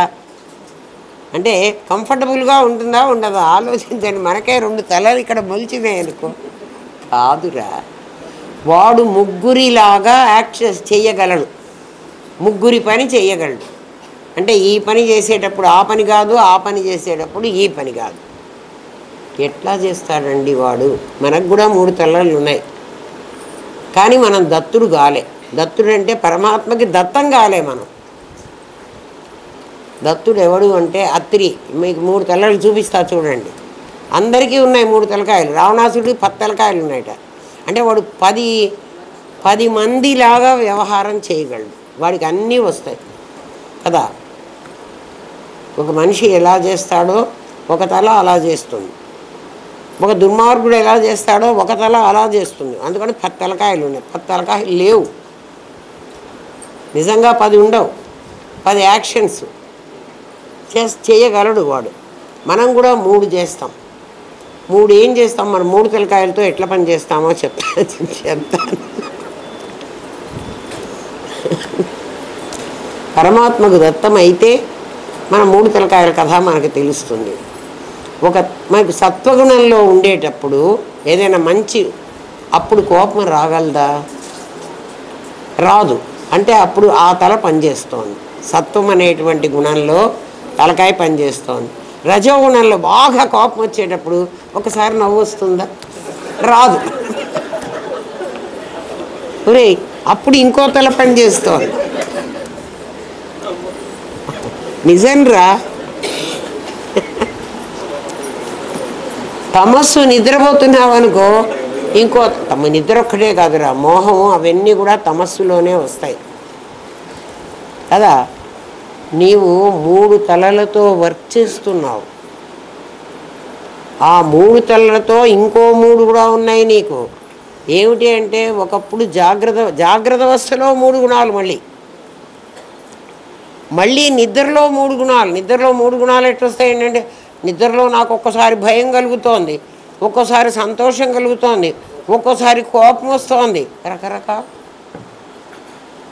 మొత్తం 3.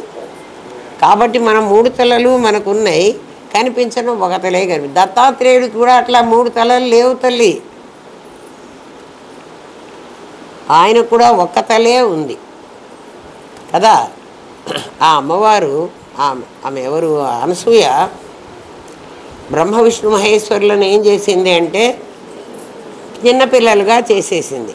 3 పిల్లలు ఆమెకు. 3 పిల్లలు. 3 ఏం చేస్తారంటే, 3 ఆమె కొడుకులే. ఎటువంటి కొడుకులు అంటే, గర్భము లేదు, కష్టపడి కన్నది లేదు, ఇక బారసాల సందర్భము లేదహో, పురిటి స్నానములు నడికట్లు లేవు. ఆమె నడికట్టు కట్టుకోలేదుట, పురిటి స్నానం చేయలేదుట, గర్భం లేదుట, స్నానములు నడికట్లు లేవు. ఏ స్వర్భువనాల నుండి దిగివచ్చిరిని ప్రణయాంక పీఠికి అర్భకులు. ఈ చిన్నపిల్లలు ఎక్కడి నుంచో నీ ప్రణయాంక పీఠిక గర్భము లేదు, కష్టపడి కన్నది లేదు కదా. బారసాల సందర్భము లేదహో, పురిటి స్నానములు నడికట్లు లేవు. అది ఏజ్ వస్తే ఇట్లనే మర్చిపోతారా, బుర్ర పనిచేయదు. ఆమె అందుకని 3 పిల్లల్ని పడుకోబెట్టుకుందిట. ఆ 3 పిల్లలకి 3 పనులు అప్పగించింది. 3 పనులు ఏం అప్పగించింది అంటే, ఒకడినేమో నాయన సృష్టి చేయరా అని అప్పగించింది. ఆమె ఎవరు అంటే అసలు ఆమె పేరు అనసూయ. ఎవరి భార్య అంటే అత్రి భార్య. అత్రి అంటే త్రైగుణ్య విషయ వేద నిస్త్రైగుణ్యో భవ అర్జున. 3 గుణాలు నేను కాదు అని ఎవడు నిర్ణయించుకుంటాడో వాడు అత్రి. అర్థమైందా? అత్రి అంటే త్రీ లేనివాడు. ఎవడురా త్రీ లేనివాడు? మనమందరం 3 ఉన్నవాళ్ళం. డీకోడ్ చేయటం అంటే ఇది.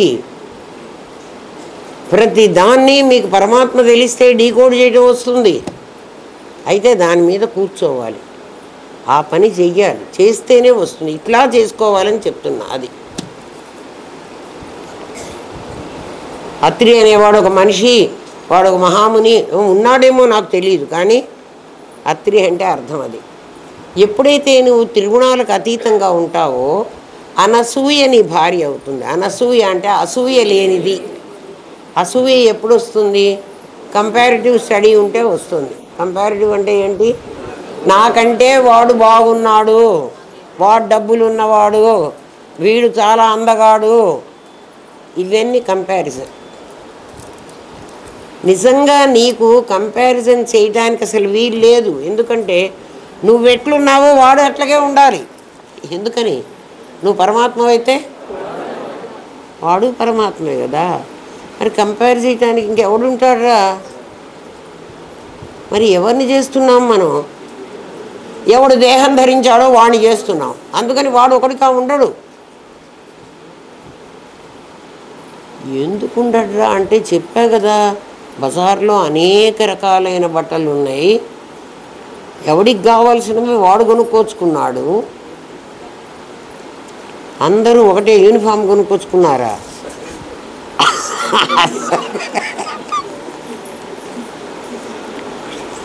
అసలు కొనుక్కోలే. ఎవరి దగ్గర ఎవరి కర్మ ఉంటే వాళ్ళది కొనుక్కోచుకున్నారు, అదే కట్టుకుంటున్నారు వాళ్ళు కదా. అందుకని ఇక్కడ అనేకత్వం ఉంటుంది. ఎక్కడ అనేకత్వం ఉంటుంది? త్రిగుణాల్లో అనేకత్వం ఉంటుంది. అవి ఏమిటి అంటే అవి పర్ముటేషన్స్, కాంబినేషన్స్ అయ్యి రకరకాలైనటువంటి రంగులు కూడా 3 ఉండేది. ఆ 3 ఎన్ని రంగులు వచ్చినాయో చూడండి. అట్లా రకాలు వస్తాయి. మన గుణాలు కూడా అట్లాగే వస్తాయి. ఒక్కొక్కసారి ఒక్కొక్క దాంతో చేరి ఒక్కొక్క రకంగా వస్తుంది. అది అటువంటి ఆకారాలు వస్తాయి. అవన్నీ ఆకారాలు అనేకంగా ఉంటాయి. అసూయ కలగడానికి అవకాశం లేదు ఎప్పుడు అత్రి భార్య అయితే. అర్థమైందా? అది కథ కాదర్రా. ఆ కథ ద్వారా మనకు చెప్పదలుచుకున్నది అది. నాకేం అసూయ లేదండి అని అంటే, నీకు అసూయ ఉందో లేదో నాకు తెలుసు, నీకు తెలుసా? నీకే తెలుసు. నువ్వు దాన్ని కప్పిపుచ్చుకొని నాకేం లేదు, నీకు అన్నీ ఉన్నాయి, నీకు అన్నీ ఉంటాయి, లేదని నువ్వు అన్నా కూడా నీకు ఉంటాయి. ఎందుకని? నువ్వు అహం బ్రహ్మాస్మి అనలే. అది నువ్వు అంటే నీకు ఉండవు కదా. ఒక్కొక్కళ్ళకి చూడండి, చాలా ఎవరికన్నా ఫ్రెండ్స్ దగ్గర ఇది బాగా తెలుస్తుంది మనకి. కాలేజ్ కాదు, హై స్కూల్ లెవెల్లో, ఇంటర్మీడియట్ లెవెల్లో, స్కూల్ లెవెల్లో అంత తెలియకపోవచ్చు, ఇంటర్మీడియట్ లెవెల్లో బాగా తెలుస్తుంది. 2 ఫ్రెండ్స్గా ఉంటారు. వాళ్ళిద్దరి స్నేహము ఇంకొకళ్ళకి గిట్టదు.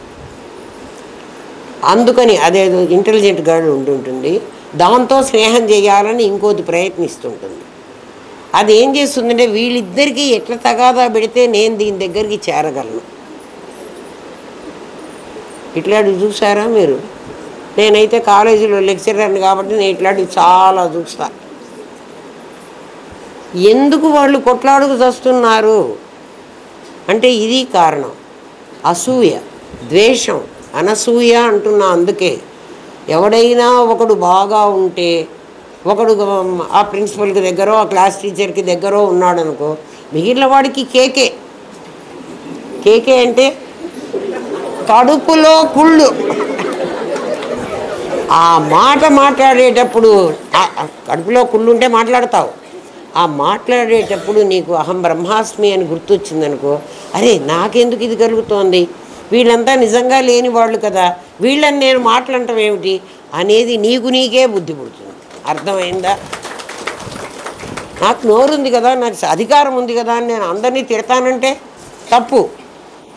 ఇంకొకళ్ళని ఇంకొక మాట అనబోయే ముందు నువ్వు ఆలోచించు. ముందు ఎవరికన్నా ఈ వేలు చూపించే ముందర ఇగో 3 వేళ్ళు నన్నే చూస్తున్నాయి. మనిషి తనని తాను మలుచుకోవాలిరా. ఎవడో వచ్చి మన్ని మలచడు. ఎవడో వస్తాడని, ఏమో చేస్తాడని ఎదురు చూసి మోసపోకుమా. సినిమా వాడు ఎప్పుడో చెప్పాడు, కానీ మనం వినం కదా, పాటలాగా విని ఆనందపడతాం. కాదు, ఎవ్వడు రాడు, ఎవడిని వాడే ఉద్ధరించుకోవాలి. శాస్త్రం చెప్పింది ఉద్ధరేదాత్మనాత్మానం. ఎందుకు ఉద్ధరించుకోవాలని చెప్తున్నాడంటే, అధర్మమైనటువంటి తప్పు చేసి రేపు పట్టుబడితే నువ్వే జైలుకి వెళ్ళాలి, కానీ వాడెవడో వెళ్ళడు. ఎవరి కోసం తప్పు చేశావో కదా. వాల్మీకి మహర్షి ఒక బోయేవాడు.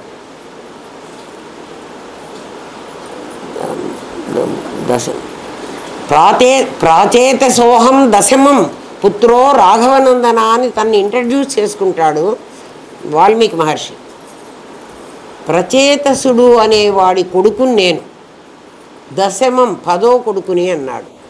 ప్రచేతసుడు అనేవాడు ఒక బ్రాహ్మణుడు, వాడికి కొడుకు 10వ కొడుకు వాల్మీకి. అటువంటి వాడు చెడుదారులు బట్టి వాడు చెడ్డవాడైపోయి, వాడు ఏమైపోయినాడంటే ఆ చెడ్డ పిల్లలతో స్నేహం చేసి చివరికి ఒక బోయ స్త్రీని పెళ్లి చేసుకున్నాడు.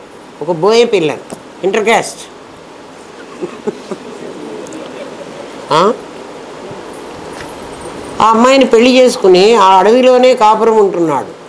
వాడు బోయేవాడుగా రత్నాంగుడు అనే పేరుతో, పేరు కూడా మార్చేసుకున్నాడులే, ఆ పేరుతో వాడు తిరుగుతూ ఉన్నాడు. ఆ బోయ సంతానాన్ని కన్నాడు. యోగ వాసిష్టంలో కూడా ఉంటుంది అది. ఈ కథ కథ కాదు, నిజమే.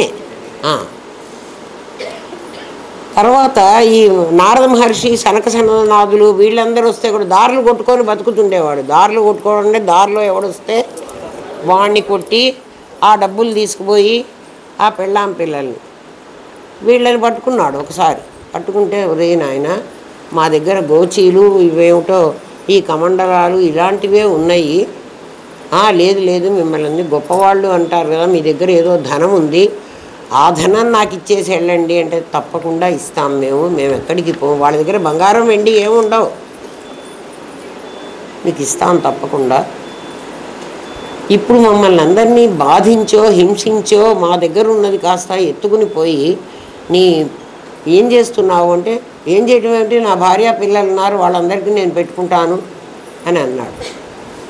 అట్లాగా, దీనివల్ల మేము బాధపడుతున్నాం కదా, మేము బాధపడటం వల్ల, మమ్మల్ని బాధ పెట్టడం వల్ల నీకు కొంచెం పాపం వస్తుంది కదా, ఆ పాపం కూడా నీ డబ్బులతో పాటు నీ భార్య పిల్లలు తీసుకుంటారేమో, కొంచెం అడిగిరాపో. మీరు పారిపోతానికి నాకు చెప్తున్నారా? మేము అస్సలు పారిపోం, ఇక్కడే కూర్చుంటాం, నువ్వు ఇంటికి వెళ్ళి ఈ మాట అడిగిరా. పాపం వెళ్ళాడు ఇంటికి. ఇప్పుడు కూడా లంచాలు తీసుకునేవాడు అదే అడగాలి కదా. లంచాలు తీసుకుని ఏదో కింద టేబుల్ కింద చేయబెట్టి ఆ పనులేవో చేసేసుకొని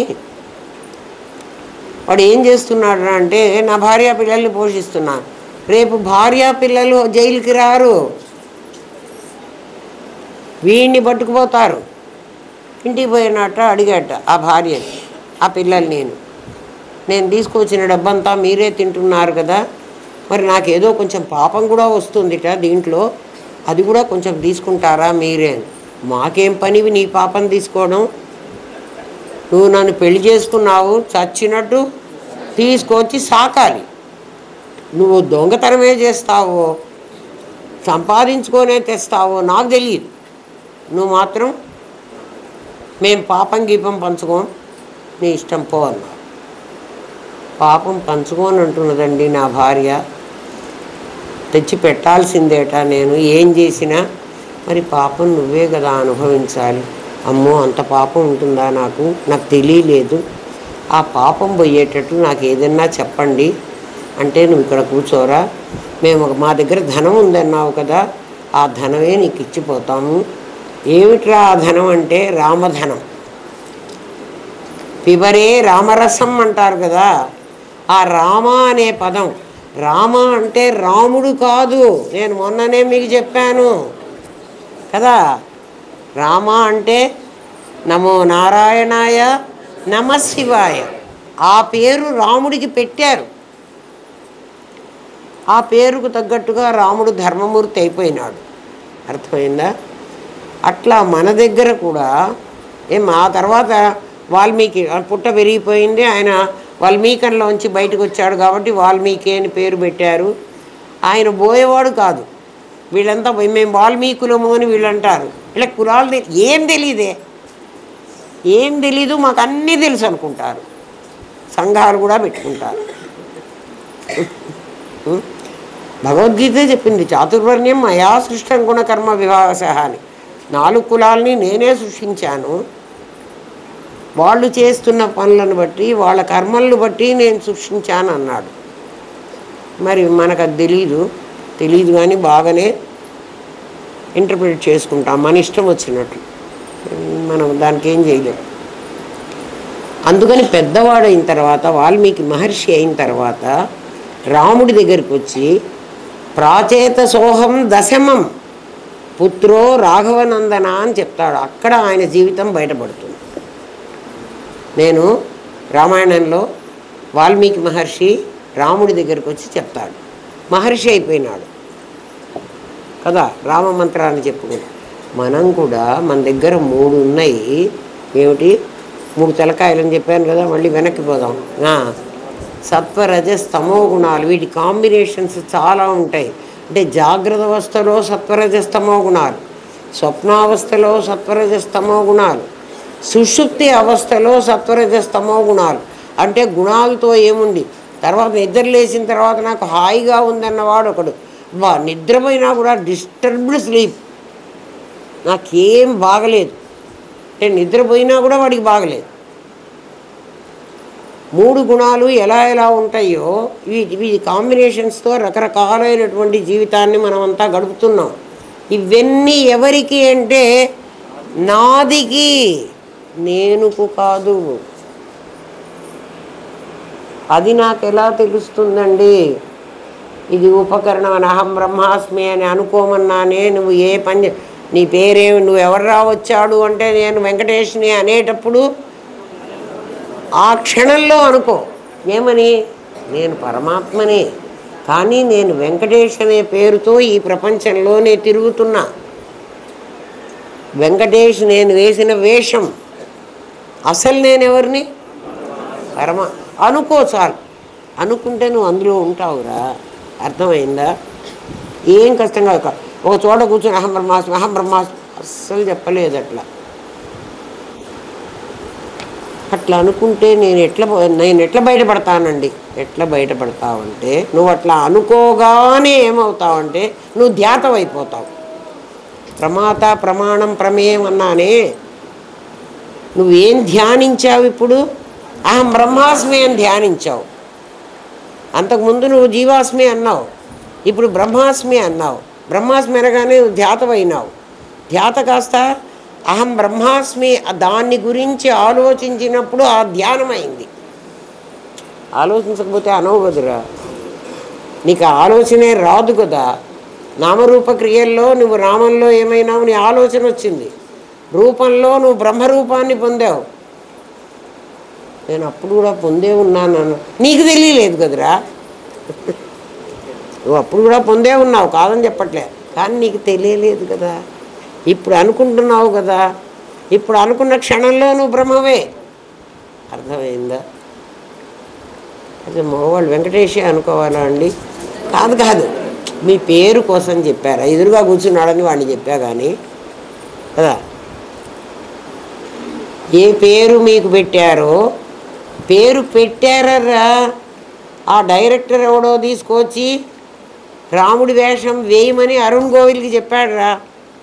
మీకు కూడా మీ అమ్మో మీ నాన్నో మీకు నామకరణం చేసిన మహానుభావులు ఎవరో మేనత్తో వాళ్ళు కూడా చెప్తున్నది తప్పని వాళ్ళ వీపు మీద 4 గుద్దులు గుద్దుతారు. ఉయ్యాల్లో పడుకున్న అమ్మాయికి, అమ్మాయో అబ్బాయో, మేనత్తని పేరు పెట్టమంటారు. ఆమె పేరు పెట్టడానికి వంగుతుంది.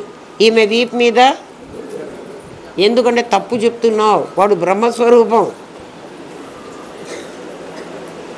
మన ఋషులు ఎంత కష్టపడి ఇటువంటి పద్ధతులు మనకి పెట్టారో ఆలోచించండిరా. వాళ్ళ మీద ఎంత గౌరవం ఉండాలి. మీ అమ్మా నాన్నని తీసుకుపోయి వృద్ధాశ్రమంలో బారేసే మీకు ఋషుల్ని గౌరవించేది మీకెట్లా తెలుస్తుంది? వాళ్ళ రుణం తీర్చుకోవడం చాలా కష్టం. వాళ్ళ ఎంత మహానుభావులో, మన ప్రతి ఆటలో మన ప్రతి మాటలో ఎంత చెప్పారో. సరే, ఇప్పుడు ఏమైంది? మనకు 3 ముఖాలు ఉన్నాయా? నిజంగా 3 ముఖాలు లేవు. అది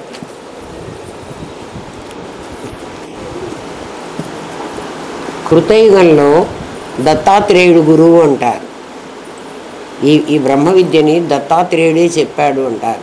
అందుకు ఆయనకు 3 తలకాయలు పెట్టారు. 3 తలలు కాదు, వాళ్ళు 3 అన్నదమ్ములు. దత్తాత్రేయుడు వాళ్ళు 3 అన్నదమ్ములు. పెద్దవాడు దుర్వాసుడు, రెండోవాడు చంద్రుడు, మూడోవాడు దత్తుడు. వాళ్ళు 3 కూడా బ్రహ్మ విద్య నేర్చుకున్న వాళ్ళే. ఎందుకంటే అత్రి కొడుకులు కదా, 3 కూడా అలాంటి వాళ్ళే. కానీ వాళ్ళిద్దరూ మరి ఆయన రజోగుణంతో కోపంతో, దుర్వాసుడు ఆయన మహర్షి, అమ్మో దుర్వాసుడు వస్తున్నాడంటే ఎంత భయం, శాపాలు పెట్టేస్తాడు. ఎందుకంటే రజోగుణం ఏమ్మా. తర్వాత చంద్రుడు ఉన్నాడు. చంద్రుడు కామంతో ఉన్నాడు. 27 మందిని పెళ్లి చేసుకున్నాడు, ఒకళ్ళు కూడా కాదు. ఎవరండి వాళ్ళందరూ? నక్షత్రాలు కదా. 27 మందిని పెళ్లి చేసుకున్నట. ఎవరు? దత్తాత్రేయుడికి అన్నగారు, రెండో అన్నగారు, పెద్దన్నగారు దుర్వాస మహర్షి, మూడో ఆయన ఈయన. అందుకని ఈయన గురువు అయినాడు, దత్తగురు. ఈ గణపతి సచ్చిదానంద దత్త ఇది కాదర్రోయ్ నేను చెప్తున్నది. ఆ పేర్లు ఎవరైనా పెట్టుకోవచ్చు. మళ్ళీ మీరు పొరపాటు పడి అమ్మగారే చెప్పారు, నేను చెప్పలే. కృతయుగంలో దత్తాత్రేయుడు గురువు అన్నారే మీరు. 3 తలకాయల గురువు, 3 తలలు పెట్టుకున్నవాడు. నిజంగా 3 తలలు లేవమ్మా ఆయనకి. మనందరికీ కూడా 3 తలలు ఉన్నాయి, కనపడవు కదా. ఒక్కొక్క తల ఒక్కొక్కప్పుడు యాక్ట్ చేస్తూ ఉంటుంది. దాన్నే సోయం ఆత్మా ప్రవచనేన లభ్య. ఏం చెప్తున్నాడంటే ఆత్మని ప్రవచనం చేసి లభ్యం చేసుకోవడానికి వీల్లేదు. ఎన్ని ఉపన్యాసాలు ఇచ్చినా ఆత్మ కాని దాన్ని గురించి ఇందా నుంచి మాట్లాడుతున్నా నేను. ఆత్మని గురించి మాట్లాడడానికి లేదు. ఎందుకు లేదు అంటే మాటల్లో ఒదిగేవాడు కాదు పరమాత్మ. మరి ఎక్కడ ఒదుగుతాడండి? నిశ్శబ్దం బ్రహ్మముచ్యతే. శబ్దంలో ఆయన ఫిక్స్ చేయటానికి వీల్లేదు. మనం ఏదైనా ఫిక్స్ చేయటం అంటారు, ఒకదాన్ని ఒక దాంట్లో ఫ్రేమ్లో ఫిక్స్ చేయాలి. అట్లా ఫిక్స్ చేయటానికి పరమాత్మ వీలు కాదు. మరి ఎట్లా ఆయన ఫిక్స్ చేయాలంటే నిశ్శబ్దం, శబ్దమే లేదు. అందుకే దక్షిణామూర్తిలో మౌన వ్యాఖ్య ప్రకటిత పరబ్రహ్మతత్వం అన్నాడు. మరి ఈ విశ్వమేమిటయ్యా అసలు? దక్షిణామూర్తి శంకర భగవత్పాదులు ఏ లెవెల్ వాడికి ఆ లెవెల్లో అర్థమయ్యేటట్టు చెప్పాడమ్మా. మనకు అర్థం కాదు. నేను దక్షిణామూర్తి అంతా 10 శ్లోకాలు నాకు నోటికి వస్తాయండి. నీకు నోటికి వస్తే వేస్ట్, నాకు నోటికి రావు. నాకు అర్థమవుతాయి. శబ్దం అనవసరం, అర్థం చేసుకోండి. అర్థమే కావాలి ప్రతిదీ. విశ్వం, నీకు ప్రపంచం ఏం కనపడుతోంది అంటే కార్యకారణతయో స్వస్వామి సంబంధం. ప్రపంచం అంటే ఏమిటి? ఒక కారణం ఉంది, దానికి ఒక కార్యం వచ్చింది, అంతే కదా. పంచభూతాలు కారణమైనవి, జీవుడు జగత్తు కార్యమవుతోంది కదా. బంగారం కారణమైంది, అది ఇంకా చాలాసార్లు చెప్పుకున్నాం. గొలుసు గాజులు కార్యమవుతున్నాయి. స్వస్వామి సంబంధం, ఒకడు ఆఫీసరు, ఒకడు ప్యూను, అంతే. ఆ సంబంధాలన్నీ అంతే కదా, అంతే ఉంటుంది. నిజంగా ప్రపంచం అంటే అది. మరి పరమాత్మ ఎవరు అంటే విశ్వం విష్ణు వషట్కారో భూత భవ్య భవత్ ప్రభు. అది పరమాత్మ వాడు. విశ్వం విష్ణు. విశ్వంగా నువ్వు చూస్తున్నది ఎవరినో అంటే కార్యకారణతయా చూస్తున్నావు. అది రిలేటివ్ థియరీ. నువ్వు అబ్సల్యూట్లోకి వెళ్ళు,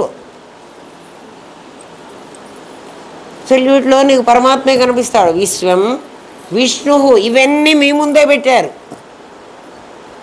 2 కాంట్రవర్సీలు చూడండి. ప్రపంచం ఉందా, ప్రపంచం లేదా, పరమాత్మ ఉన్నాడా, ఉంటే ఎట్లున్నాడు, ఈ ప్రపంచంలాగా ఉన్నాడు కదా. గొలుసు గాజులు ఎట్లున్నాయి, బంగారంలాగా ఉన్నాయి. గొలుసు గాజులు లేవనిలే, బంగారంలాగా ఉన్నాయి. అట్లా ఈ ప్రపంచం అంతా ఎట్లా ఉంది అంటే పరమాత్మగానే ఉంది. విశ్వమే విష్ణువు. ఇదేంటండి విశ్వమే విష్ణువు అంటే మాకు ఆ విష్ణువు కనపడలేదు. విష్ణువు అంటే వెంకటేశ్వర స్వామి కదా, శంఖచక్రాలు పట్టుకొని ఉండాలి. శంఖం చక్రం అక్కర్లేదు. మరి ఎందుకండి ఆయనకి శంఖం చక్రం పెట్టారు అంటే దేవుడు అంటే బలం, బలం దృఢశక్తికి పర్యాయ పదం. దేవుడు అంటే ఎవరు?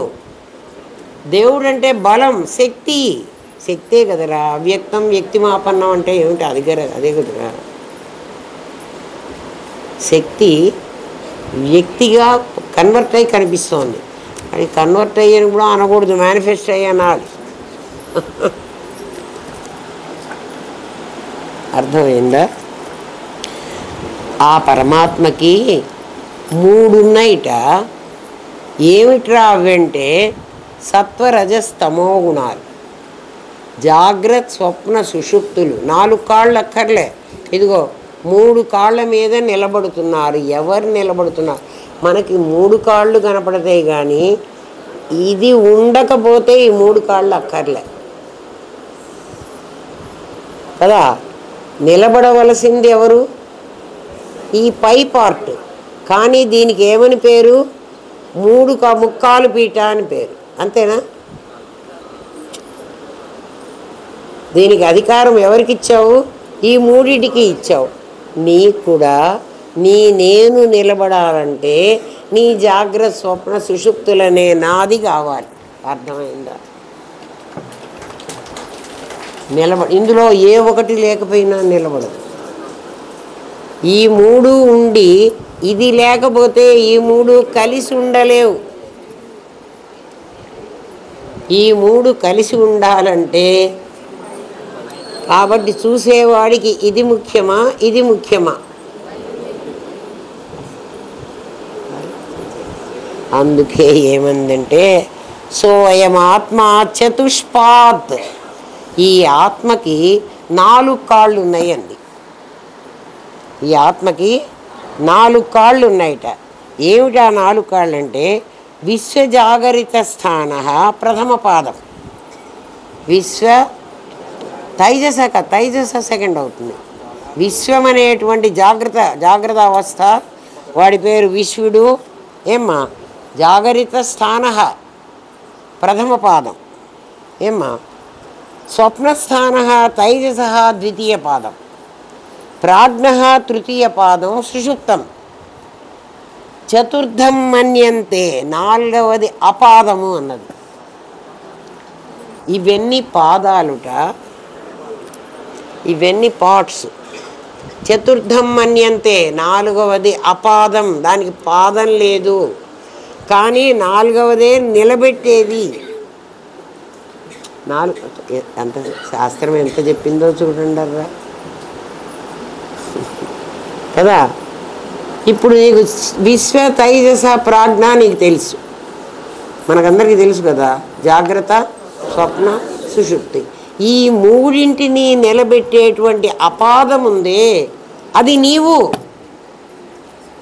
నేనంటే ఎవరండి? అహం బ్రహ్మాస్మి. అది లేకపోతే ఇది ఉండడానికి లేదు. ఇది ఉంటుంది పోతుంది, ఇది ఉంటుంది పోతుంది. అంటే ఇది ఉంటే ఉంటుంది, పోతే పోతుంది, కానీ ఇది పోదు. ఇది పోతే విరిగిపోయేది, ఇది విరగదు, ఇవి విరుగుతాయి. ఇది విరిగితే ఏం చేస్తామంటే ఇంకోవి తెచ్చి పెట్టుకుంటాం. ఇది విరగదు కదా, ఆ ఇంకోటి తెచ్చుకోవడమే నెక్స్ట్ బర్త్. మీకు అర్థమయ్యేటట్టు చెప్తా. చతుర్థం మన్యంతే చెప్పాలి కదా మీకు. ఇంకా ఆడవాళ్ళు పువ్వులు కట్టుకుంటూ ఉంటారు. ఆడవాళ్ళు అంటే మీరు ఆడవాళ్ళు కాదా అమ్మ అంటారు. సాధారణంగా పువ్వులు కట్టుకునే వాళ్ళు అమ్మాయిలే కట్టుకుంటారు, అందుకని చెప్తున్నా. ఏదో ఆడవాళ్ళని తక్కువ చేసి మాట్లాడాను అనుకోవకండి. వాళ్ళు పువ్వులు కట్టుకుంటూ ఉంటారు. ఇవాళ కనకాంబరాలు వచ్చినాయి. మా లక్ష్మి చాలా బాగా కడుతుంది. కనకాంబరాలు పువ్వులు కట్టింది ఒక ఆమె. పువ్వులు కట్టాలంటే దారం కావాలి. పువ్వులు విడిగా ఉంటాయి కదా అన్నీ, వాటిని ఏకం చేయాలంటే దారంతోనే వాటిని ముడి వేయాల్సి వస్తుంది. దారం కనిపించదు, పూలు కనిపిస్తాయి. దారం కనిపించదు. దారం కనిపించేట్టు కడితే అది పూలు దండ కట్టినట్టు కాదు, లక్ష్మి కట్టింది అని నేను అనను కదా. చాలా బాగా కడుతుంది మా అమ్మాయి. ఈ పూలు వాడిపోతాయి. ఇవాళ పూలు కడితే పూలు విచ్చుకుంటాయి, మంచిగా ఉంటాయి. తర్వాత రేపు అవన్నీ వాడిపోయి ఎండిపోతాయి. ఎండిపోతే ఇట్లా అనేసామనుకోండి, ఇందాక ముడి వేసినట్టుంది కానీ అది ముడి కాదు. ముడి కాదని మీరెట్లా చెప్తారండి? లాగంగానే నా దారం నాకు వచ్చేస్తుంది. వస్తుందా రాదా?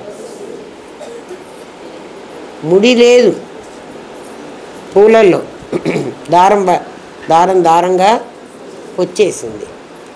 ఈ దారం రేపు మల్లెపూలు కట్టడానికి పనికొస్తుంది. అంటే ఒకసారి పువ్వులు కట్టిన తర్వాత, ఆ పూలు వాడుకున్న తర్వాత, ఒకసారి దేహం ధరించిన తర్వాత, ఆ దేహం అయిపోయిన తర్వాత దారము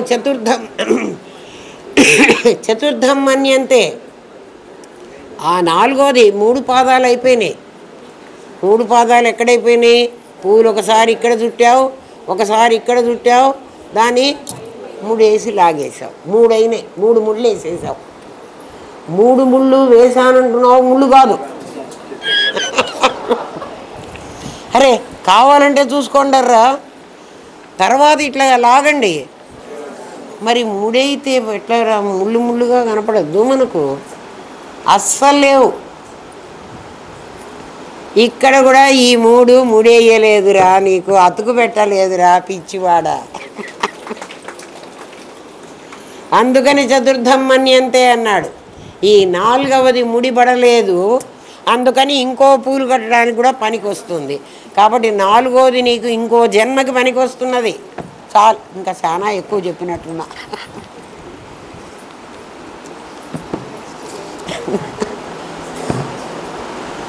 చిన్నగా కూడా చెప్పి పంపించచ్చురా, ఈ పాఠం ఇంత చెప్పక్కర్లే. కానీ గురువుగారు నన్ను అందుకే చెప్పమన్నారేమో. అమ్మ లెక్చరర్ని కదా, అది చెప్పకపోతే నాకు తృప్తి ఉండదు. నా వృత్తికి నేను అన్యాయం చేసినట్టు అవుతా. అందుకని చెప్తున్నా. మీరు ఇంత తెలుసుకోక్కర్లే, కానీ ఇందులో ఏ ఒక్కటి మీకు అర్థమైనా చాలు, మీరు అహం బ్రహ్మాస్మిలో నిలబడతారు. ఏమ్మా? అందుకని ఇది అపాదం. అవన్నీ అనాత్మలు, ఇది ఆత్మ. ఈ నాలుగవది ఉన్నదే నీకు కనపడదు. నాకు ఎందుకు కనపడదంటే పూలు కనపడతాయి కానీ అది కనకాంబరాల దండ, అది మల్లెపూల దండ, అది తులసి దండ. ఇప్పుడు మన పిల్లలు తెచ్చేశారు, ఇవన్నీ ఆ పేరుతో పిలువబడుతున్నాయి. అట్లా నువ్వు భరతు, నువ్వు రవి, నువ్వు నీరజ్. ఇప్పుడు మల్లెపూల దండవి, రేపు కనకాంబరాల దండ, రేపు in the sense next birth. ఒరే మిమ్మల్ని చిన్నపిల్లల్ని నేను అట్లాంటి మాట అనక్కర్లేదు, ఎవడికి వాడు అర్థం చేసుకోండి. దారం ఒకటే. అందుకే భగవద్గీత అంది సూత్రే మణిగణా ఇవ.